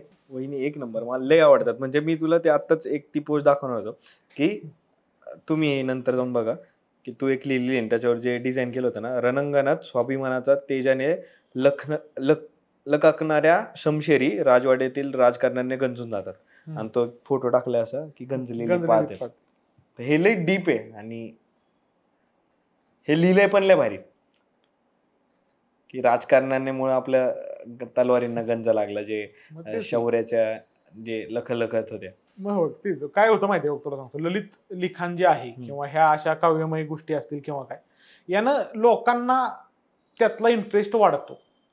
कारण मूळ इतिहास लेखन जे झालेलं आहे ना, ते मूळ इतिहास लेखन इतकं काय म्हणू आपण त्याला, असं मजेदार नसतं, म्हणजे असं किंवा असं मसालेदार नसतं, जे लोकांना मसालेदार मजेदार असं सगळं जे भारी भारी भारी भारी वाचायची सवय असते ना, तर तसं नसतं. संदर्भ ग्रंथ हे वाचायला घेतल्यानंतर अटाळ वाटतं. मग कुठल्याही कालखंडातलं घेतो, प्राचीन मध्ययुगीन आधुनिक कुठल्याही कालखंडातला संदर्भ ग्रंथ घेतल्यानंतर त्याला असं काय म्हणू आपण त्याला, असं उत्साहानं आनंदानं वाचून त्याचं पूर्ण करणं ते सोपं नाही त्याला. मग ती बैठक बसण्यासाठी तुम्हाला निदान त्यातली आवड निर्माण होण्यासाठी ह्या गोष्टी गरजेच्या आहेत. बरोबर. मग ह्यातून आपण काय करतोय की बाबा शस्त्रांबद्दल लोकांना एक अवेअरनेस यावा आणि त्याची एक माहिती कळावी, निदान त्यांना नावं तरी कळावीत की बाबा कशाला काय म्हणतात. बरोबर. तर तू ते महाराजांनी औरंगजेबाचा आपलं अफजल खानाचा वध केला होता, त्याच्यावर तू ते लिहिलं होतं. तर प्रतापगडाच्या प्रसंगावरती एक लिहिलं होतं बघ, की म्लेंच्या मर्दिनी तुळजाभवानी अवतरली प्रतापगडी, आदिलशाही मदमस्त हत्ती कृष्णा तरी संचार करी, आई जगदंबा प्रसन्न झाली सह्याद्रीच्या वाघावर, बुत शिकन गारद झाला कलंक जुलमी माथ्यावर. वाह. असं ते लिहिलं होतं. म्हणजे महाराजांनी जी वाघनखं वापरली त्यामुळं मग सह्याद्रीच्या वाघावर अशी त्यांना उपमा दिली होती. आणि हा अफजल खान स्वतःला बुत शिकन म्हणून घ्यायचा, म्हणजे मूर्तिभंजक. बुत म्हणजे मूर्ती आणि शिकन म्हणजे त्याची शिकस्त करणारा किंवा तोडणारा. मग ते बुत शिकन स्वतःला म्हणायचं. बुत शिकन गारद झाला कलंक जुलमी माथ्यावर, म्हणजे आदिलशाहीला जुलमी माथा म्हणले आणि त्यांच्यावर कलंक लागला. असं अशा पद्धतीनं हे एक लिखाण केलं होतं. त्यानंतर म्हणजे महाराजांच्या चित्रामध्ये आपल्याला ज्या दोन प्रमुख शस्त्र दिसतात, एक म्हणजे धोप तलवार आणि एक त्यांचा दानपट्टा. तर त्यावरती एक शिवाजी महाराज म्हणजे काय, तर अशा पद्धतीचं एक लिखाण केलं होतं की श्री शिवछत्रपती म्हणजे गुलामीचा काळ कापून काढणाऱ्या धोपेची धार आणि जुलुमशाहीला पाणी पाजणारे पट्ट्याचे पान. पट्ट्याची पान आणि धोप आणि पट्टा ह्यांचं शिवछत्रपतींच्या आयुष्यातलं स्थान कसं आहे, तर ते थोडंसं यातून दाखवण्याचा प्रयत्न केला होता त्यावेळी. त्यानंतर एक पानिपतवर लिहिलेलं आहे बघ, की खणखणल्या तलवारी उसळला भाला, हत्तीच्या चित्कारासह तोफांचा मारा, अफगाणी वादळाचा धुरळा उडाला, पानिपती मराठ देश अजिंक्य झाला. वा. असं एक पानिपताचं हे केलं होतं. त्याच्यावरती काय मग असं सगळ्या मग जेवढ्या गोष्टी घटना घडलेल्या आहेत किंवा ज्या ज्या गोष्टींवरती आपण लिहू तर सगळ्यांवर शकतो, पण कसं सुचतंय काय करतोय असं सगळ्या गोष्टी करत शस्त्र बऱ्यापैकी सगळी कव्हर झालेली, अजून बरीच राहिली. भारतातली सगळी शस्त्र करायची म्हणलं ना तर एवढ्यात ती काय आटपणारी गोष्ट नाही, एका जन्मात तरी होणार नाही. दादा आपण एकदम भारी वाटलं, पण एक शेवटचा पार्ट आहे फक्त, की आजकाल आत्ताच आपण मराठी भाषा गौरव दिन झाला, तर मी एक कॅम्पेन उभं करतोय त्याचं नाव असणारे मराठी बोललंच पाहिजे. त्याच्यामध्ये आत्ता सध्या फक्त एका दिवसापुरतच मराठी भाषेचा गौरव का करायचा आणि एकच दिवस फक्त स्टेटसला ठेवायचं की मराठी बोललं पाहिजे वगैरे, लावल्या असं भाग्य बोलतो मराठी, आणि बाहेर घराच्या बाहेर पडलं कुठेतरी भैया इधर चलो क्या की ये को भी कितने को दिया, आणि मुलांनी कोल वाटण्यासाठी अरे एकदम फ्लुएंट इंग्लिश बोलायचं किंवा हिंदीमध्ये असं फॅड आलेलं आहे नवीन. तर तुला या सगळ्यात मराठी वाचवावं म्हणून काय केलं पाहिजे असं काय वाटतं तुला? भाषा बोलली तरच टिकते. बरोबर. भाषा बोलणं गरजेचं. त्यात मराठीत काय झालंय बघ तुला सांगतो मी. काय होतं म्हणजे आता बोली भाषेबद्दल लोक बोलायला लागले एवढ्या 1-2 वर्षात. बरोबर. की बोली भाषा ही पण मराठीच आहे, या प्रमाण भाषा बोली भाषा असा एक वाद जो असायचा त्याच्यावर पडदा बऱ्याच लोकांनी टाकलेला आहे. कारण मुळात भाषा असते, त्यात ती काही बोली किंवा शुद्ध अशुद्ध भाषा अशी नसते बरं का. मला तर स्पष्ट वाटतं भाषा शुद्ध पण नसते आणि अशुद्ध पण नसते, भाषा असते. मग ती एक वेळ त्याचं फक्त एक असं गणित असू शकते, एक बोलण्याची भाषा की ज्याला बोली म्हणू आपण, आणि एक ऑफिशियल भाषा किंवा जी एक सरकार दरबारी वापरायची किंवा जी ज्याला आपण काय म्हणू अशी प्रशासकीय भाषा किंवा प्रमाण भाषेला आपण प्रशासकीय भाषा म्हणू शकतो. बरोबर. की जी काही पत्रव्यवहार करताना कागदपत्रांच्या पूर्ततेसाठी म्हण किंवा काय किंवा कोर्टात वगैरे म्हण किंवा ही कार्यालयीन भाषा अशा पद्धतीची एक भाषा असू शकते आणि एक बोली भाषा असू शकते. कारण एक लक्षात घे, महाराष्ट्र इतका मोठा आहे, इतक्या मग 4-4 कोसावर भाषा बदलते, लय बदलते असं आपण म्हणतो. आता मी साताऱ्याचा आहे तर माझी भाषा वेगळी, सांगलीच्या पोरांची वेगळी असती, कोल्हापूरची तर एकदम वेगळी, सोलापूरची वेगळी किंवा खानदेशातली वेगळी, अहिराणी वेगळी, वराडी वेगळी, त्यात एवढे प्रकार आहेत, कोकणी वेगळी. मग एका शहराच्या 4 पेटांमध्ये बसलेले जे लोक काय बोलतील तेच प्रमाण भाषा असा नियम असणं चुकीचं आहे आणि तसा मुळात नियम असू नये. बरोबर. या गोष्टीमुळे काय होतं माहिती का, मुळात आहे ना, हा जो टोन सेट झालेला असतो आपला भाषेचा तो चेंज करणं अवघड आहे. मग ह्या अशा पुण्यासारख्या सिटीत आल्यानंतर ज्यावेळी मुलं कॉलेजला येतात किंवा उच्च शिक्षण घ्यायला नोकरीला येतात, मग इथल्या पोरांची भाषा एकदम नाही का म्हणजे शुद्ध भाषा जी त्यांना म्हणायची असते स्टँडर्ड भाषा, त्यात आपली मुलं दबून जातात, त्यात न्यूनगंड तयार होतो आणि त्यातनं सगळा मग जो काय त्या मुलाच्या जो काय असा ही काय म्हणतो आपण त्याला अभिमान आहे किंवा त्याची जी काही कार्यक्षमता आहे ती सगळी विझून जाते. बरोबर. आणि मग मराठी जर तुला हे करायची तर तुम्हाला ह्या सगळ्या ज्या बोलीभाषा आहेत, ज्या ज्या प्रकारच्या बोलीभाषा आहेत, ह्या सगळ्या भाषांचा सन्मान करता आला तर मग ती मराठी टिकणारी बघ. आणि आजकालच्या पोरांना एक असं मेसेज दे ना की ज्यांना जे तू म्हणलं की त्यांना जे न्यूनगंड वाटतं की त्यांची भाषा जरा गावठी पडतीये आणि त्यांनी कूल वाटण्यासाठी जे हिंदीत बोलतात किंवा इंग्लिशमध्ये बोलतात त्या भाषेनं विरोध नाही, पण तुम्ही त्या भाषेचा तुम्हाला अभिमान आहे ना, आपली भाषा कुठेतरी कमी वाटते म्हणून ती बोलतात, तर त्यांना एक डायरेक्ट मेसेज दे ना तुझ्या भाषेत. आता तुम्हाला मी सरळ सांगतो, आता मी स्वतः अशा पद्धतीची भाषा वापरतो. माझी आपली जी सातारी भाषा असते तर सातारच्या पोरांना जरा लवकर लक्षात येईल. ही जी भाषा हीच मी वापरतो, याच भाषेत पुण्यात येऊन पण बोलतो, अशाच भाषेमध्ये कार्यक्रमांना जातो, अशाच भाषांमध्ये आता ह्याला पॉडकास्ट दिलाय किंवा ह्या भाषेचा आपल्याला अभिमान असला पाहिजे. ती भाषा आपल्याला आपल्या आईने शिकवली, आपल्या घरादारात ती भाषा चालते. बरोबर. मग ती भाषा जर आपल्या घरातल्या लोकांनी आपल्याला शिकवली तर आपल्याला त्याचा अभिमान असलाच पाहिजे. एखाद्यानं जर तुला टोकलं एखाद्या भाषेवर की बाबा हे असं नाही, असं पाणी म्हणायचं, पाणी नाही किंवा पाणी नाही, तर त्याला म्हणजे तिथं त्याला पाहिजे असं उत्तर आपल्या भाषेत द्यायचं. 2 शिवे द्या त्याला, ते आपल्या भाषेचे आहेत नाही का, तसंही चालेल. किंवा बाबा आणि असंच म्हणलं पाहिजे. आता माझ्या नावात पण 2 न इथे नाही का, खतरनाक न जे आहे, तर मला जर कोणी विचारलं की न कुठला, मी जर माझं नाव सांगितलं की अरबुणे, अरबुणे असं तर मी सांगत नाही, अरबुणेच सांगतो. न कुठला मी सांगतो पुण्यातला नाही का, नाळातला बाणातला असतो ना आपल्याकडे, न नाळातला न बाणातला असला न पुण्यातला. तर हे असले पुण्यातल्या नच्या लय नादाला लागायचं नाही. आपल्या भावना एक्सप्रेस झाल्या, आपलं बाज झालं नाही का. आपल्याला काय म्हणायचं ती पुढच्याला कळलं, मी काय म्हणतोय तुला कळलं, विषय संपला. तसं काय करायचं नाही, आपल्या नाकाला ताप द्यायचा नाही का.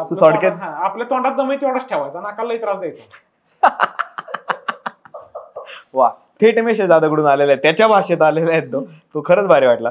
दादा कसं वाटलं एकंदरीत आपण गप्पा मारतोय? मस्त वाटलं. वेळ कसा गेला काय कळलं नाही, कारण इथं काय सूर्यनारायण आणि चंद्राचं काय आम्हाला दर्शनच व्हायला झाले. त्यामुळे आत्ता घड्याळ बघितलंय मी की भरपूर वेळ गेलेला आहे. आणि पण तुझ्या बरोबर बसून बऱ्याच गोष्टी आपण बोललो, म्हणजे अशा गप्पा झाल्या खरं नाही का. या खूप छान वाटलं. अशीच तुझी उत्तरोत्तर प्रगती होत राहू. आमचे अजून काही 2-4 जे मित्र आहेत त्यांना तू बोलवून त्यांना असं ताप देऊस असं मला वाटतं. 100%. आणि तुझ्या सगळ्या पुढच्या वाटचालीसाठी शुभेच्छा. मला पण तू दिशीलच ही जी अपेक्षा आहे. खरंच म्हणजे तुला पण ते शुभेच्छा आहेतच माझ्या, आणि तू खरंच लय भारी करतो, त्याच्यामुळे तू इथं आला. आता छावा आला, अशा भारी भारी पिक्चरला तुझं नाव लागले, एकदम व्हायरल पिक्चर हिट होतो असं लोकांना समजेल आता, कारण की खरंच अभ्यास पूर्ण होता. आपण आपलं काम करत राहतो. चित्रपटाला नाव आलं ह्यानं हुरळून न जाता मला स्वतःला ती ताकीद देतो की आपलं बाबा पिक्चरला नाव आले तर आपण बाबा लय असे हवा बिवा करत इकडे तिकडे सुटलाय असं काही न करता पुढच्या कामावर लक्ष द्यावं. उगाच एका ठिकाणी यश प्राप्त झालंय म्हणून त्याच्यावर आपल्या नाही का म्हणजे त्याच्यावर बसलाय काहीतरी गुणगानगात असलं काही न करता आपण आपलं काम करत आता भविष्यात राहू. नाही पण भारी काय वाटतंय दादा की तू एकतर अशी फील्ड निवडली, अशी ऑड फील्ड निवडली आहे की ज्याचा लोकांना एकतर माहितच नसतं की ह्याच्यात करायचं. तुझ्या घरच्यांनी एकतर नावं ठेवली जेव्हा तू तलवारी वगैरे घेऊन यायचं का काय गुंड बिंड होतो की काय आता. आणि ते तरी एकंदर तू आमच्या पार्श्वभूमीकडे बघता मागचे सगळे लोकांना घरात तसंच वाटायचं की हे बहुतेक झाली वाटत. आणि तरी पण तू त्यात अभ्यासाची वाट निवडली आणि आज तू लोकांसमोर हे सगळं बोलतोय आणि त्याचा इतिहास म्हणजे पूर्ण इतिहासाचा अभ्यास करून तू इथं लोकांना सांगतोय. ही खरंच मोठी गोष्ट आहे. आणि त्याच्यामुळे मला असं वाटलं की ऑड आहेस तू एवढा, तर म्हणलं इथं आला पाहिजे तू.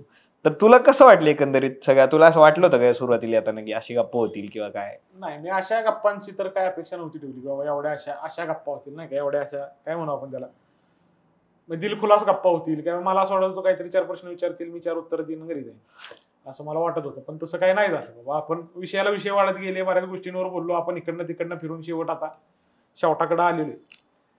तर चांगलंच वाटतंय. काहीच म्हणजे असं तुझ्याबद्दल नावं ठेवायला कॅमेरा पुढे तर काय वाव नाही. कॅमेरा बंद झाल्यावर बघू.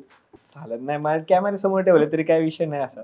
नाही तुझं काहीच अडचण नाही, काहीच अडचण नाही. पण तुझा पहिला पॉडकास्ट होता म्हणून म्हणलं तुला एकदा विचारावं. नाही काय असं काय आता पहिला पॉडकास्ट आहे पण बघितलेत लोकांचे पॉडकास्ट किंवा काय अशा सगळ्या गोष्टींमुळे किंवा असं काय आपल्याला काही मला काही वेगळं काय विचारलीस का तू किंवा मला असं काहीतरी बाबा म्हणजे महाभयंकर काय उत्तर द्यायची काय वेळ आली नाही. आणि एकंदरीत अनुभव माझा बेस्ट अनुभव जीवनातला असेल हा. क्या बात आहे. तर थँक्यू दादा.